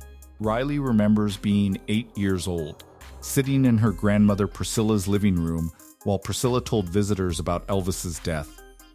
The official story flowed smoothly August 16th, 1977, a cardiac arrhythmia, alone on the bathroom floor, sudden and unexpected. Priscilla's voice had the practiced quality of someone who'd repeated these words 1,000 times. But later that same week, Riley overheard her mother Lisa Marie on the phone with an aunt saying something completely different. Not that Elvis died that way, not that it was sudden, but that Elvis had made a choice, and that the family understood, and that his piece was worth more than the truth. An 8-year-old doesn't know how to process those fragments. She just knows something is wrong. She knows the adults around her are saying different things in different rooms. She knows her mother's voice sounds different when she talks about Elvis in private, less grief, more resignation. Almost like she was protecting something instead of just mourning something. These contradictions multiplied over the years. Riley would overhear conversations at family gatherings that stopped abruptly when she entered a room. Cousins who seemed to know things they weren't supposed to know. Aunts who made cryptic comments about Elvis's second life or his real purpose before catching themselves and changing the subject. Once, when Riley was 13, her grandfather Vernon's photograph came up in a magazine article, and her mother said something that Riley never forgot. She was looking at a picture of Vernon from 1979, just months before his supposed death, and she said quietly, "He looks at peace." Like he finally knew his son was safe. Not knew his son had died. Not knew his son was at rest. Safe, as if Elvis had been in danger, and dying, or whatever happened, was the escape route. Riley grew up in a house where August 16th was treated like a sacred holiday, but not in the way normal families mourned. There was no gathering to share memories, no photographs brought out and circulated, no tears shed in front of her. Instead, there was silence. a deliberate, protective silence that felt more like a conspiracy than grief. When Riley was old enough to ask direct questions, her mother would look at her with an expression of genuine conflict, as if Lisa Marie was fighting an internal battle between the daughter who wanted to know and the daughter who'd been sworn to secrecy decades earlier. The confusion created something in Riley that took years to understand. It wasn't curiosity exactly, though it was that too. It was a kind of existential vertigo. How do you build trust in a family that can't tell you the truth? How do you understand your own identity when the foundation story of your family is uncertain? Other kids had grandparents who died and were mourned and put to rest in memory. Riley had a grandfather who maybe died, or maybe disappeared, or maybe transformed into someone else entirely. And nobody, not her mother, not her aunts, not her uncles, would ever confirm which version was real. This uncertainty affected everything. Her relationships became suspicious because she'd learned early that people could say one thing and mean another. Her sense of loyalty became twisted because she'd been taught to protect family secrets, but also that the family was built on lies. Her ability to trust her own perception became damaged because she'd been gaslit by people who loved her, protecting her from truths they believed would hurt her. When Lisa Marie got sick, when the illness that would eventually claim her became undeniable, everything shifted. Riley was no longer a child trying to understand adult secrets. She was a woman with her own children, her own responsibilities, her own moral framework. And she realized that her mother had carried something unbearable alone. That Lisa Marie had spent her entire life protecting a secret that wasn't even hers to keep. A burden placed on her shoulders by a family that had chosen survival over honesty. In those final months, Lisa Marie began to crack. Not completely, never completely, but enough that Riley started hearing fragments of the real story. Enough that she understood her mother hadn't been lying to be cruel. Lisa Marie had been lying to protect what she believed was her father's greatest wish to disappear from a world that had consumed him. And when her mother finally died, Riley understood that she was now the keeper of that secret. She was the one who would decide whether to continue the silence or finally break it. She was the bridge between the lie and the truth. At 36 years old, Riley Keough made a choice that would change everything. She decided that the secret had already destroyed enough. She decided that her children deserved better than inherited lies. She decided to speak. The official story that America learned on August 16, 1977, was so clean it almost felt rehearsed, which Riley would later understand was because it had been. Elvis Presley, the king of rock and roll, had suffered a cardiac arrhythmia while using the bathroom at Graceland. He was found by his fiancée, Ginger Alden. Paramedics arrived. Attempts at resuscitation failed. He was pronounced dead at Baptist Memorial Hospital. The medical examiner confirmed it. The funeral was held. He was buried. The story closed. The world mourned. Life moved forward.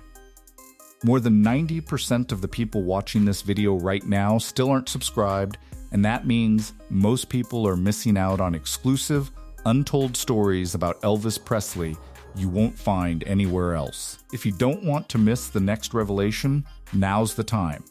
Subscribe, hit the bell, and share this video with one friend. Now let's continue. Except in Riley's house, the story was different depending on which room you were standing in.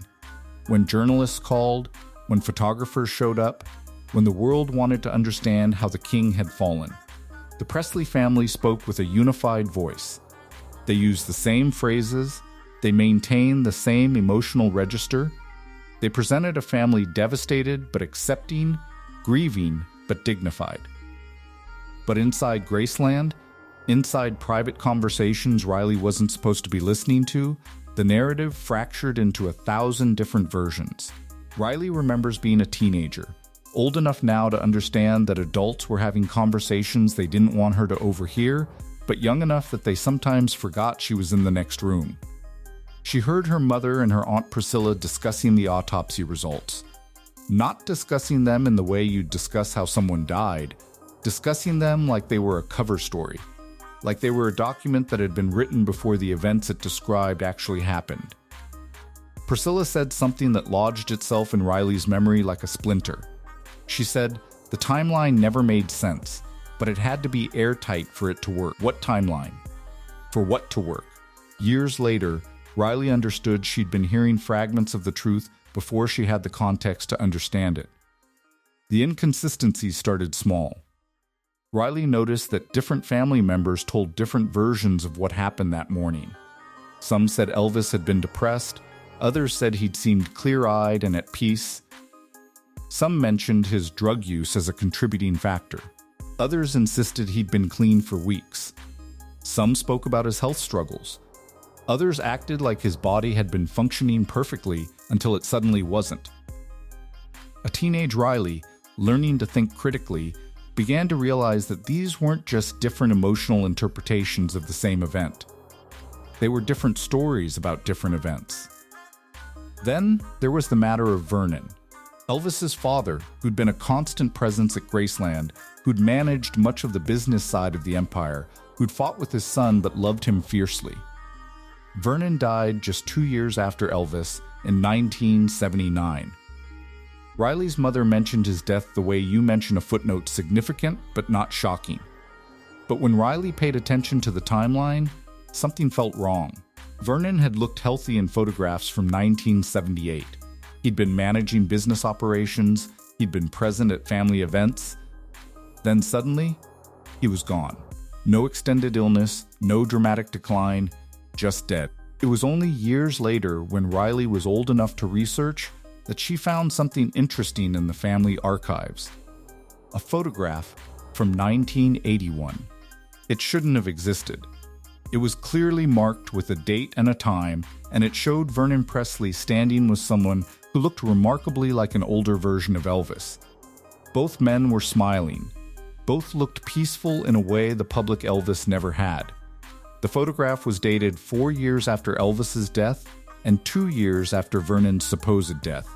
Riley brought it to her mother and asked directly, "How is this possible?" Lisa Marie's response wasn't a denial. It was something worse. It was a long silence followed by, "Some things are better left unexplained, sweetheart. Not this is a fake. Not you're misunderstanding what you're seeing." But an admission that the photograph was real and that it contradicted everything the world had been told. That was when Riley began to understand that her family hadn't just been lying to the public. They'd been lying to each other. Or more accurately, they'd been keeping different levels of the truth compartmentalized. Some family members knew more than others. Some had made peace with the secret. Some were still fighting it. And all of them had agreed, for whatever reason, that Riley wasn't ready to know. But as Riley became a woman, as she became a mother herself, as she began to understand the weight of protecting someone you loved, the pieces started to fit together differently. She remembered her mother's cryptic comments over the years. Your grandfather's peace was worth protecting. Not worth mourning for, but worth protecting. As if Elvis was still alive somewhere, and the family's silence was the price of his safety. When Lisa Marie got sick, something shifted. Maybe it was the knowledge that her mother didn't have much time left. Maybe it was the weight of carrying the secret alone becoming unbearable. But Lisa Marie began to hint at things she'd never hinted at before. She spoke about her father's spiritual journey. She mentioned his desire to escape. She talked about the machinery of fame as if it were a predator, and Elvis as if he were its prey.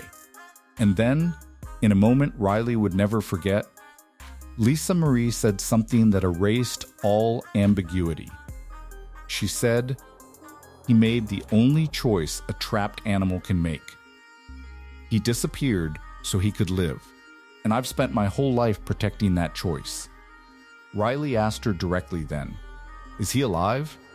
Her mother didn't answer with words. She just looked at her daughter with eyes that contained decades of secret keeping, and in that look, Riley understood the truth. Not confirmation. Nothing that could be quoted or documented or proven.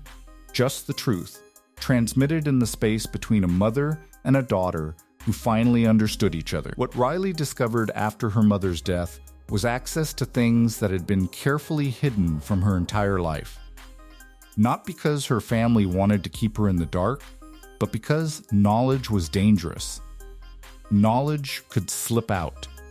Knowledge could be discovered. Knowledge, once possessed, became a burden that couldn't be unshared. But as the executor of her mother's estate, Riley found herself in rooms of Graceland that she'd never been permitted to enter before. And in those rooms were photographs.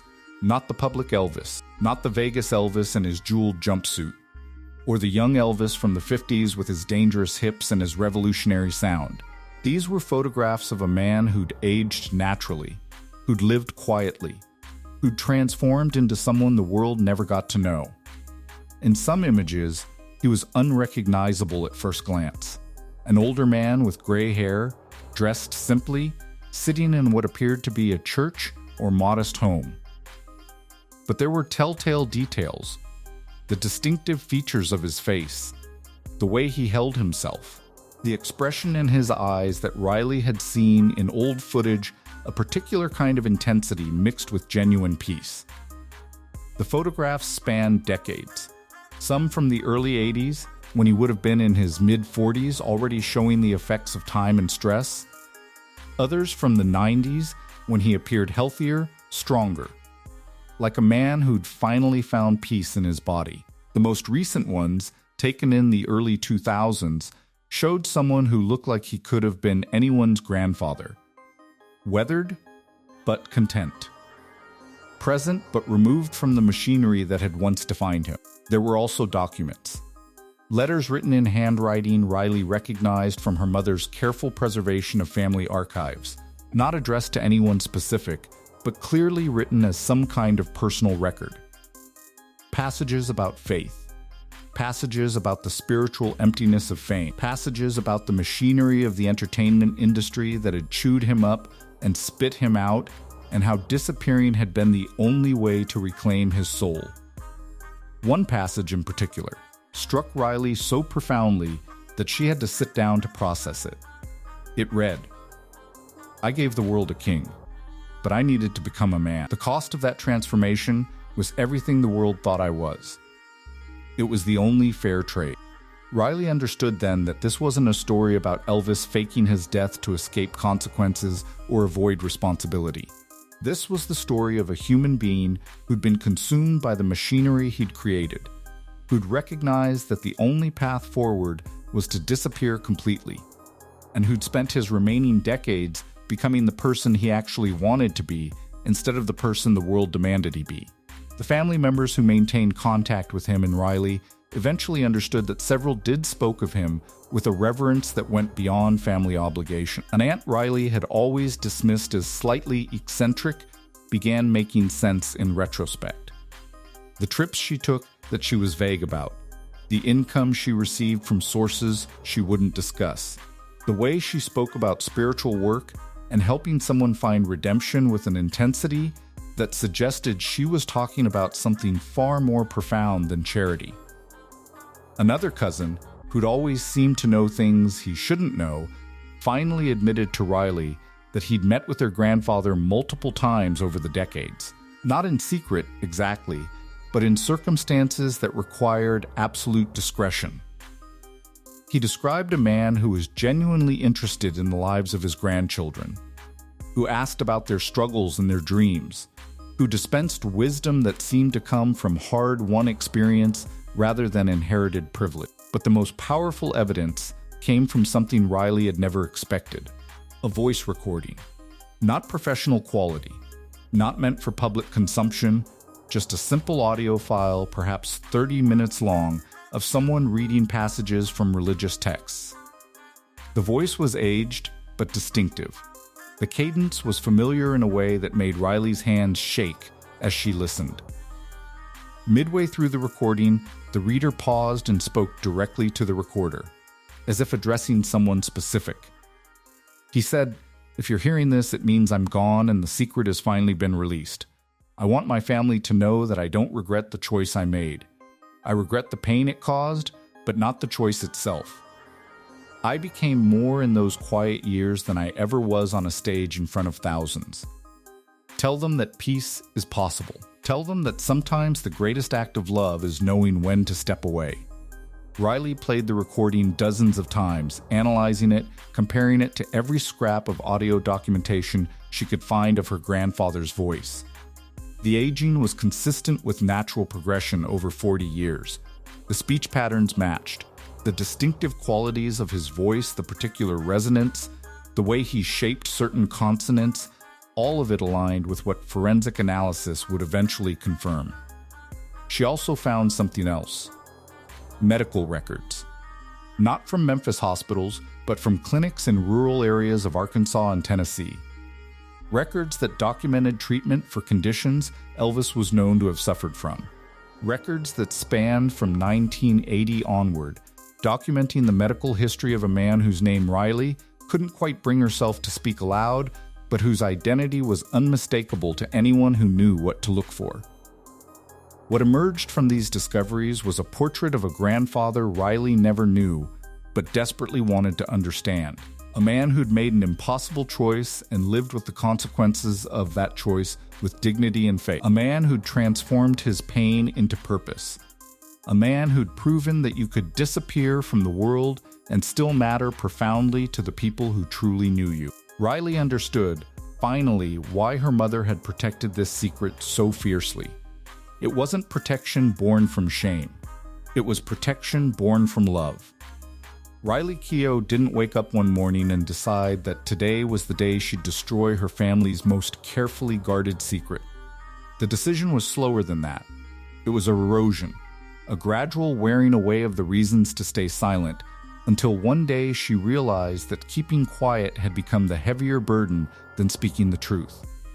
She has 2 children now, a son and a daughter, and they're reaching the age where they ask questions about their family history. Real questions, not the sanitized version that gets told at dinner parties. Questions about who they are and where they come from and what it means to carry the Presley name. Riley found herself in the same position her mother had occupied decades before, standing at a crossroads between the comfortable lie and the difficult truth. And unlike her mother, Riley wasn't willing to pass the burden forward to the next generation. She sat down with her daughter one afternoon, and the girl asked directly, "Did Grandpa Elvis really die when everyone says he did?"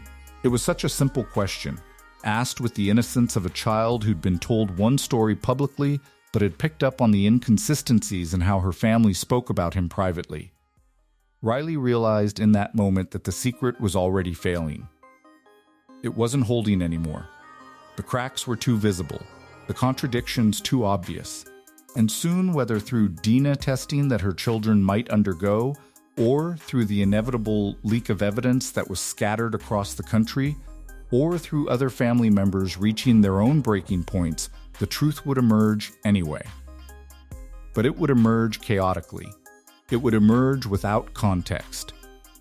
It would emerge in a way that Riley had no control over, and that terrified her more than the truth itself. The technological landscape has shifted in ways that make the cover-up unsustainable.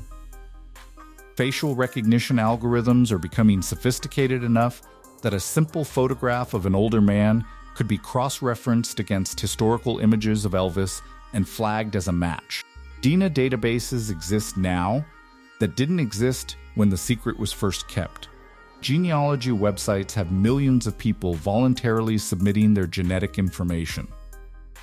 The possibility that someone, someday, will run a database search and discover that they're distantly related to a man who's supposed to be dead is not theoretical anymore. It's inevitable. Riley has also noticed something else. Other family members are breaking. Her cousins are starting to talk. Her aunts are beginning to hint. There's a collective exhaustion setting in among the generation that's old enough to know the full truth. People who've carried this secret for 40, 50, 60 years are reaching the point where they're asking themselves why they're still protecting it. What purpose does it serve? Who does it protect anymore? Her grandfather is in his 90s now if he's alive. The people who set the original plan in motion, Vernon, some of the doctors, some of the officials who looked the other way, many of them are already dead. The reasons to maintain absolute silence have slowly been replaced by reasons to finally speak. There's also a cultural moment happening that Riley recognizes as significant. Society has become more sophisticated about understanding trauma and the machinery of fame and the ways that industries can chew up and destroy human beings. People are finally ready to hear this story not as a scandal or a conspiracy theory, but as a tragedy, as the story of a man who was trapped by success, who sacrificed everything to find peace, and whose family loved him enough to protect that peace even at tremendous personal cost.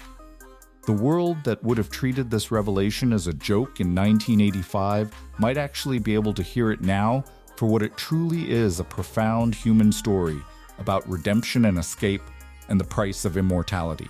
Riley is also aware that her own time is finite in a way she couldn't have articulated 5 years ago. Not because she's facing any particular medical crisis, but because she's old enough now to understand that none of us are guaranteed tomorrow. And she's not willing to die without setting the record straight. She's not willing to let the next generation inherit this burden the way her mother did.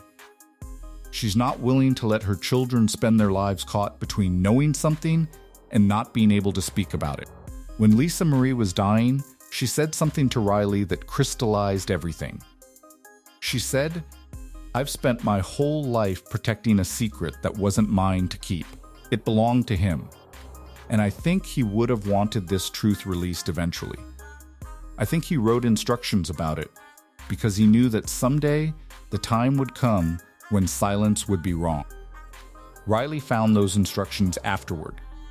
Not explicit orders, but clear implications in the journals and letters she discovered.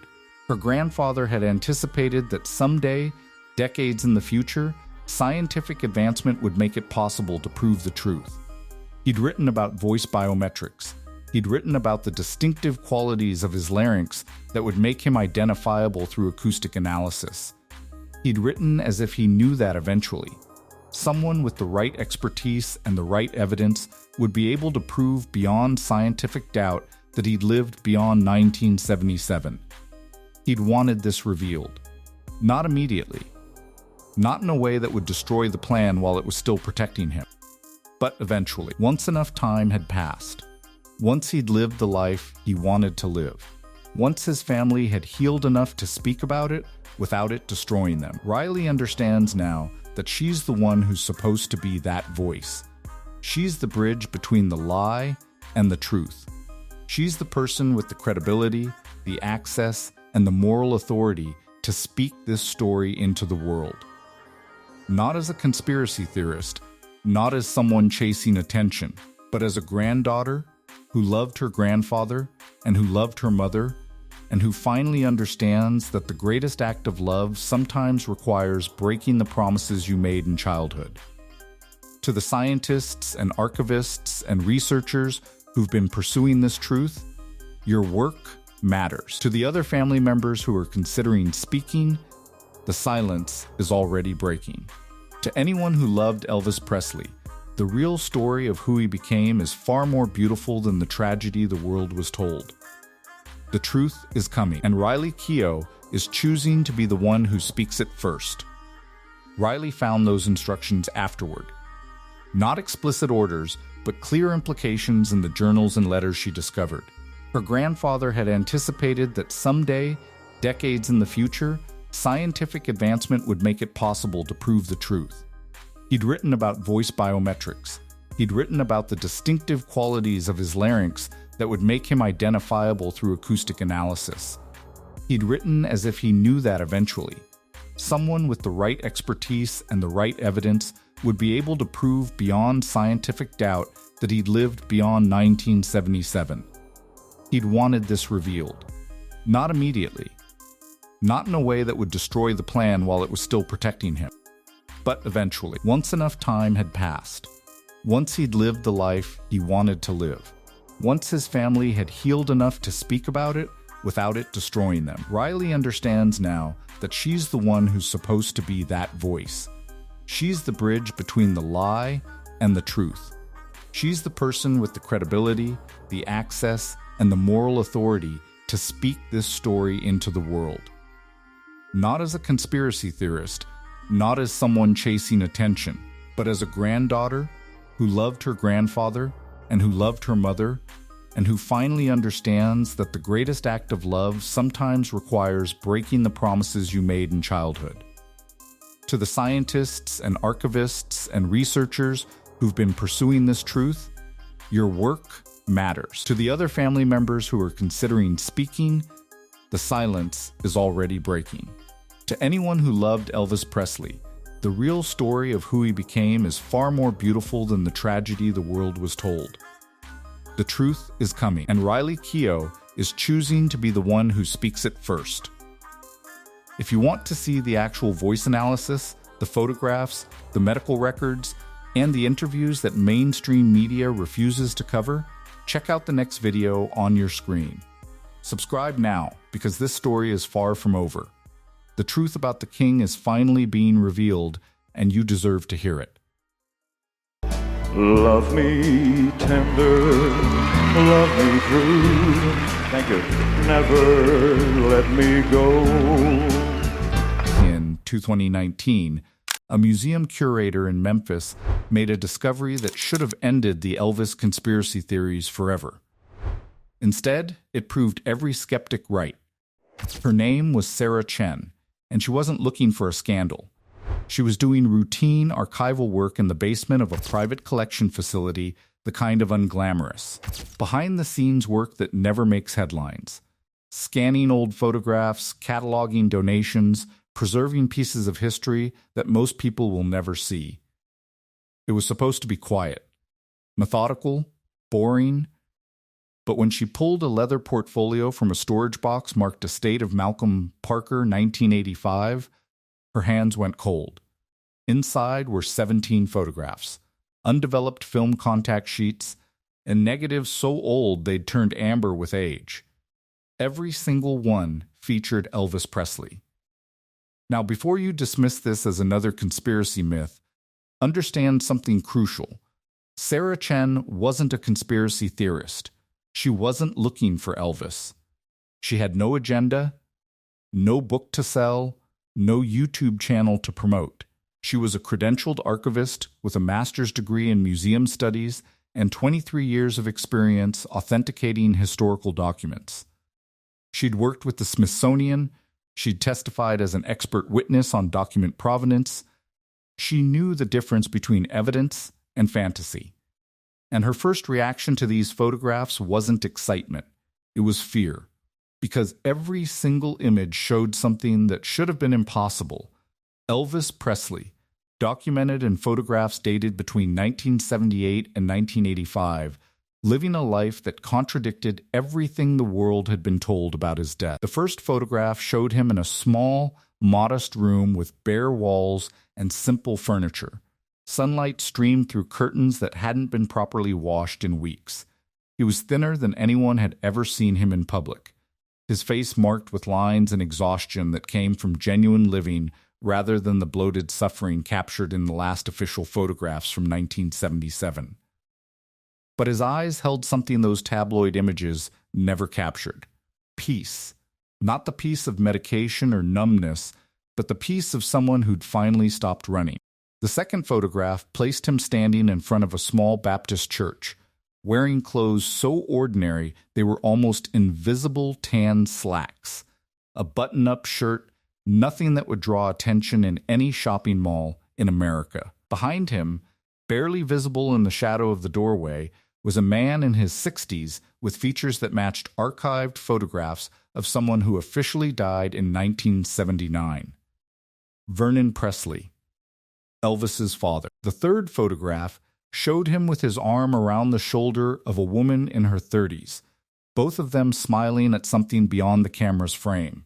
They were in what appeared to be a kitchen from the early 1980s, based on the avocado-colored appliances visible in the background and the style of the linoleum countertops. The woman's identity remains unknown to this day. Her face appears in only this single photograph across the entire collection. who she was, what her connection to Elvis was. Whether she was still alive, all of it remains a mystery that Chen could never solve. But it was the fourth photograph that made Chen's heart actually stop. It showed him in full gospel preacher attire, dark suit, tie, holding a leather-bound Bible, standing in a pulpit with his mouth open mid-sermon. His expression captured genuine emotion, the kind that couldn't be faked in a posed photograph.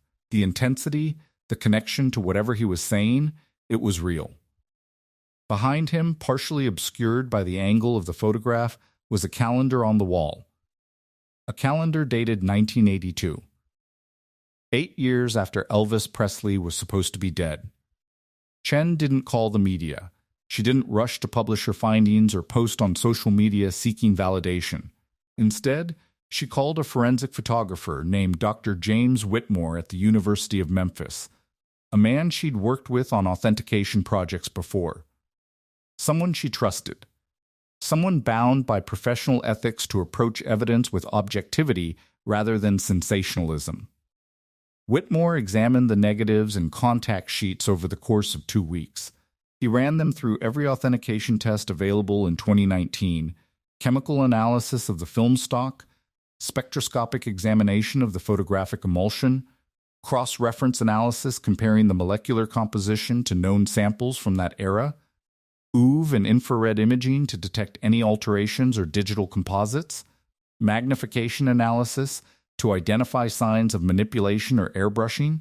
He even consulted with a chemist from the National Archives about whether the aging patterns of the film were consistent with genuine storage over 4 decades. His preliminary report made one thing unmistakably clear. These photographs were authentic. The film stock matched production runs from the late 1970s and early 1980s. The chemical composition of the emulsion showed no signs of artificial aging or tampering. The photographic negatives had been exposed to light, developed and stored properly for decades. There was no evidence of forgery, digital manipulation, or hoaxing. These were real photographs of a real person, taken in real time over a 7-year period after Elvis Presley died. More than 90% of the people watching this video right now still aren't subscribed, and that means most people are missing out on exclusive, untold stories about Elvis Presley you won't find anywhere else. If you don't want to miss the next revelation, now's the time. Subscribe, hit the bell, and share this video with one friend. Now let's continue. Whitmore's official report included a statement that would haunt everyone who read it. Based on comprehensive forensic analysis, I can assert with 98% certainty that these negatives are authentic period materials dating between 1978 and 1985. The imagery contained within depicts a male subject consistent with archival photographs of Elvis Aaron Presley, documented over an extended time frame in what appear to be candid domestic settings. But the question that followed destroyed the official narrative. How did these photographs come to exist? Who took them? Who preserved them? And most importantly, why has someone spent 50 years trying to keep them hidden? When forensic photo analyst Dr. Marcus Webb first examined the 17 photographs in detail, he realized he wasn't looking at candid documentation. He was looking at evidence of deliberate planning. The photographs weren't random moments captured by accident. They were methodically composed, intentionally framed, and carefully preserved by someone who understood exactly what they were documenting. Someone who wanted proof. Someone who believed that someday the truth would need to be verified. The early photographs from 1978 showed Elvis in various stages of physical transformation. In the first set of images, he was still recognizably the man the world knew, but stripped of the theatrical elements that had defined him for decades. No sequin jumpsuits, no elaborate stage makeup, no carefully styled hair.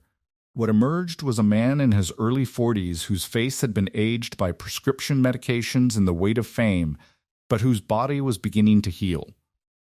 The bloating that had characterized his final public appearances was gone. His eyes were clearer. His posture was straighter.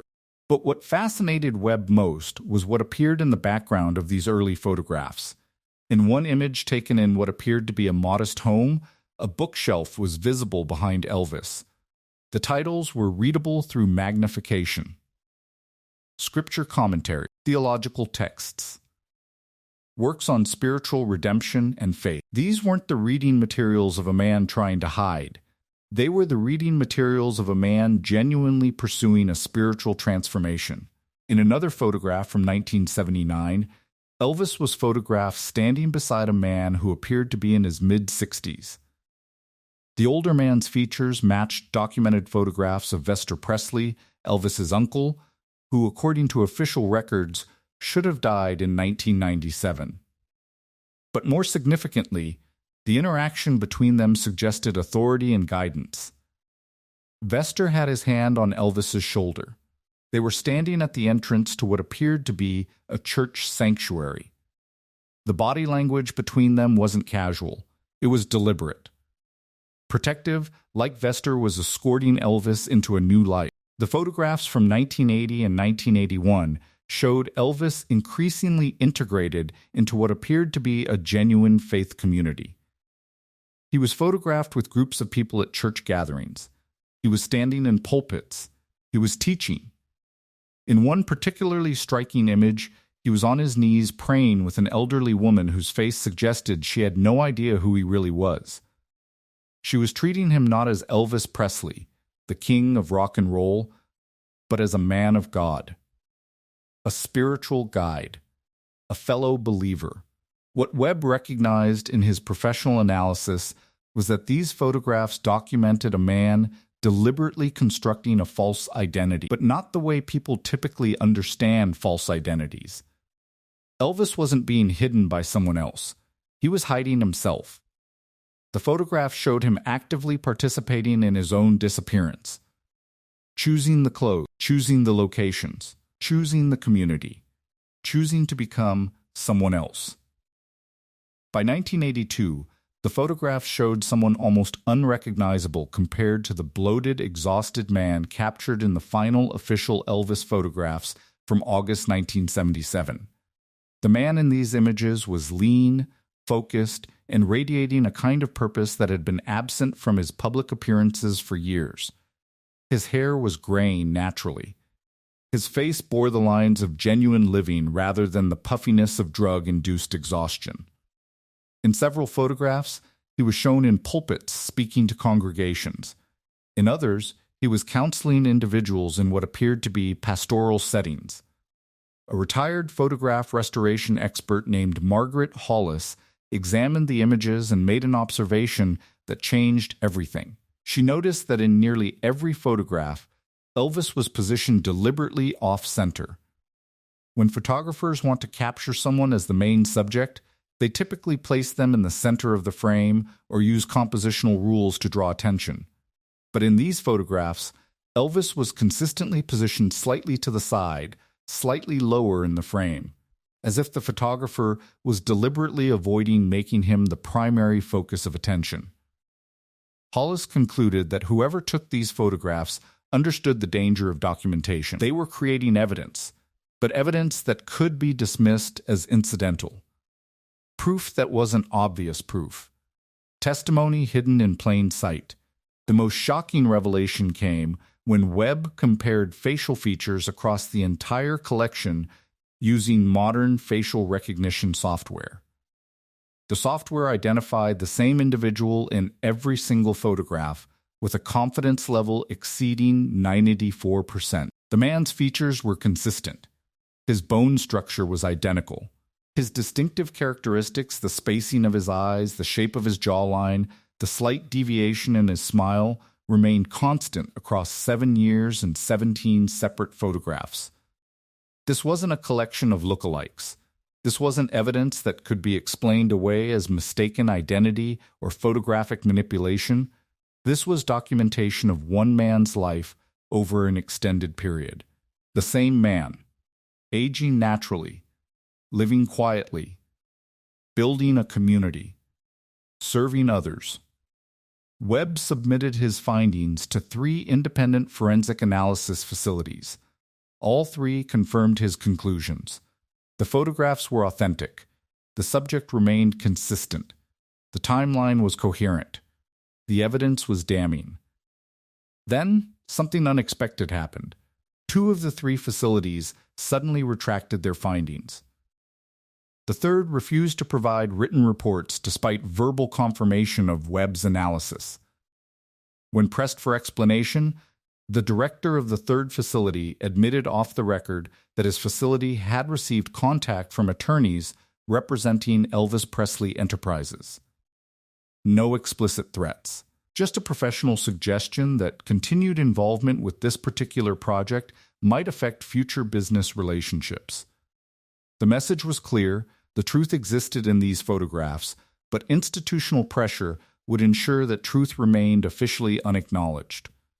Someone, somewhere, had decided that these images should stay hidden, and they had the resources and legal authority to make that decision permanent. Once Sarah Chen began identifying the people who appeared alongside Elvis in these photographs, the conspiracy stopped being about one man's disappearance and became something far more complex. It became a story about an organization, a network, a coordinated effort spanning decades and involving people from completely different walks of life. The most obvious figure was Vester Presley, Elvis's uncle. Vester had worked security at Graceland for years and was part of Elvis's innermost circle during the final decade of his public life. According to official records, Vester died in 1997, but he appeared in at least 6 of the 17 photographs, clearly alive and healthy, photographed between 1978 and 1982. In one photograph, he was standing in front of a church with his arm around a man who bore striking resemblance to Elvis. Both men were smiling. Both appeared at peace. The photograph was dated 1980 on the back, written in handwriting that matched samples of Vester's documented signature. Vester's daughter, Patricia Presley, was also identifiable in the collection. She appeared in 3 photographs between 1979 and 1981. In each image, she was standing near the man identified as Elvis, but maintaining careful physical distance. Her expression in each photograph suggested knowledge, awareness, the look of someone carrying a significant secret. Patricia had lived until 2013, and genealogical researchers who examined her life found something unusual. She'd become increasingly reclusive after the early 1980s. She'd given no interviews. She'd avoided public appearances. She'd spent her final decades living quietly, speaking to almost no one outside her immediate family. One of her surviving children, when finally contacted by researchers, admitted in a brief phone conversation that his mother had carried some kind of burden her entire life. He said she'd been different after 1982. Sadder, more protective of family privacy. When asked directly if she'd known anything about Elvis, he hung up immediately and never answered subsequent calls. But the photographs contained faces far more mysterious than family members. There were people with no documented connection to Elvis Presley at all. A woman who appeared in 4 separate photographs between 1979 and 1983, always positioned near the man identified as Elvis, always with an expression suggesting intimate knowledge and deep concern. Forensic genealogists spent months trying to identify her through facial recognition databases, church records, and census data. They never succeeded. She remains unidentified to this day. Her face appears nowhere else in documented history. There was an older man, appearing in 2 photographs from 1981 and 1982, whose features suggested he might have been a spiritual figure or counselor. He was positioned in what appeared to be a pastoral role relative to the man identified as Elvis. His expression was one of guidance and authority. Researchers eventually identified him as Reverend James Coleman, a Baptist minister from Arkansas who died in 1989. Coleman's surviving family members refused all interviews about the photographs or their father's possible connection to Elvis. A retired Memphis police officer named Frank Morrison came forward in 2021, decades after the photographs were taken, and made a shocking admission. He said he'd known about Elvis's plans years before they were executed. Morrison had been part of the security detail at Graceland in the mid-1970s. and he claimed that Vernon Presley had personally confided in him about what was coming. Morrison said Vernon had told him that Elvis couldn't live the way he was living, that the contracts and the pressure and the expectations were killing him, and that something had to change. Morrison claimed he'd been offered money to keep quiet, and he'd accepted it. And he'd lived with that decision for 44 years. When asked directly if Elvis was still alive, Morrison refused to answer. He would only say that he'd seen things during his time at Graceland that had made him understand that the official narrative couldn't possibly be true. He died in 2022, taking whatever confirmation he might have offered to his grave. The photographs also contain background figures whose identities could never be established. In several images, there were people partially visible in doorways, sitting in pews behind the man identified as Elvis, standing at the edges of church gatherings.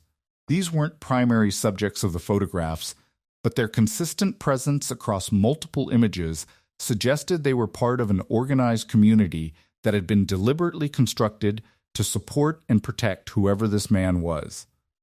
Forensic genealogist Dr. Elena Vasquez, who spent 2 years researching the identities of people in the photographs, came to a chilling conclusion.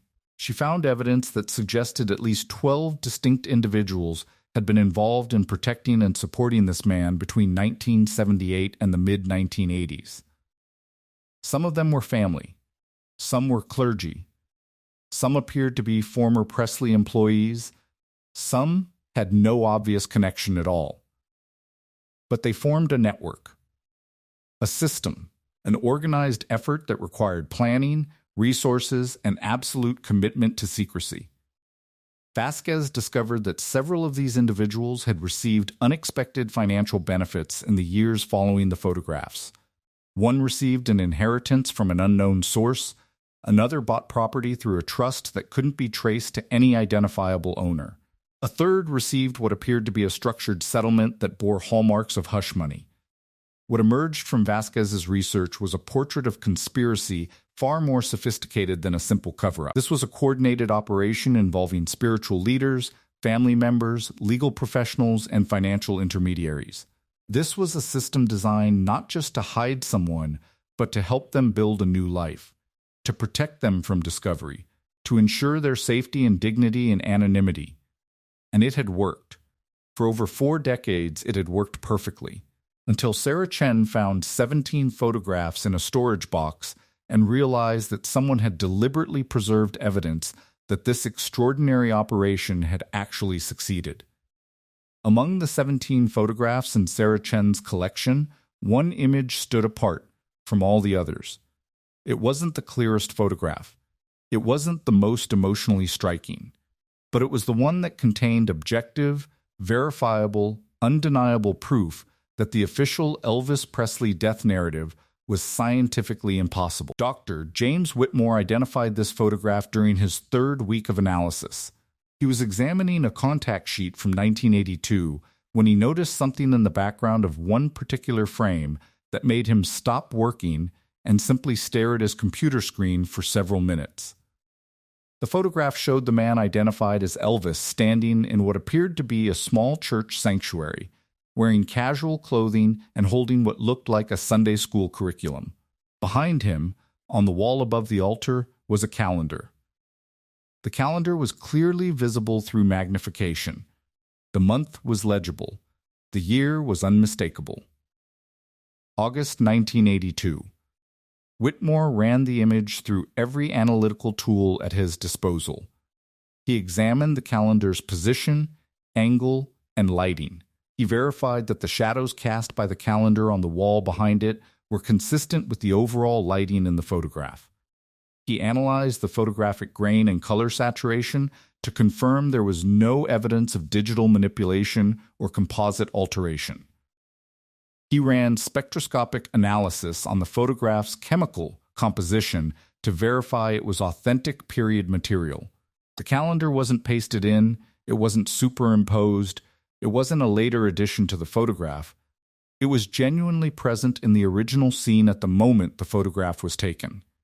This single detail transformed the entire collection of photographs from circumstantial evidence into definitive proof. If Elvis Presley died on August 16, 1977, then no authentic photograph of him could exist from August 1982. No legitimate photograph could show him alive, healthy, and actively engaged in a church setting 5 years after his official death. The calendar wasn't just a background detail. It was a timestamp, a date-locked confirmation that this man was alive and documented years after the world had watched his funeral on television. Whitmore submitted this specific photograph to the FBI's Forensic Division as part of a broader inquiry into historical document authentication. He also submitted it to 3 academic institutions with expertise in photographic forensics. The responses were remarkably consistent.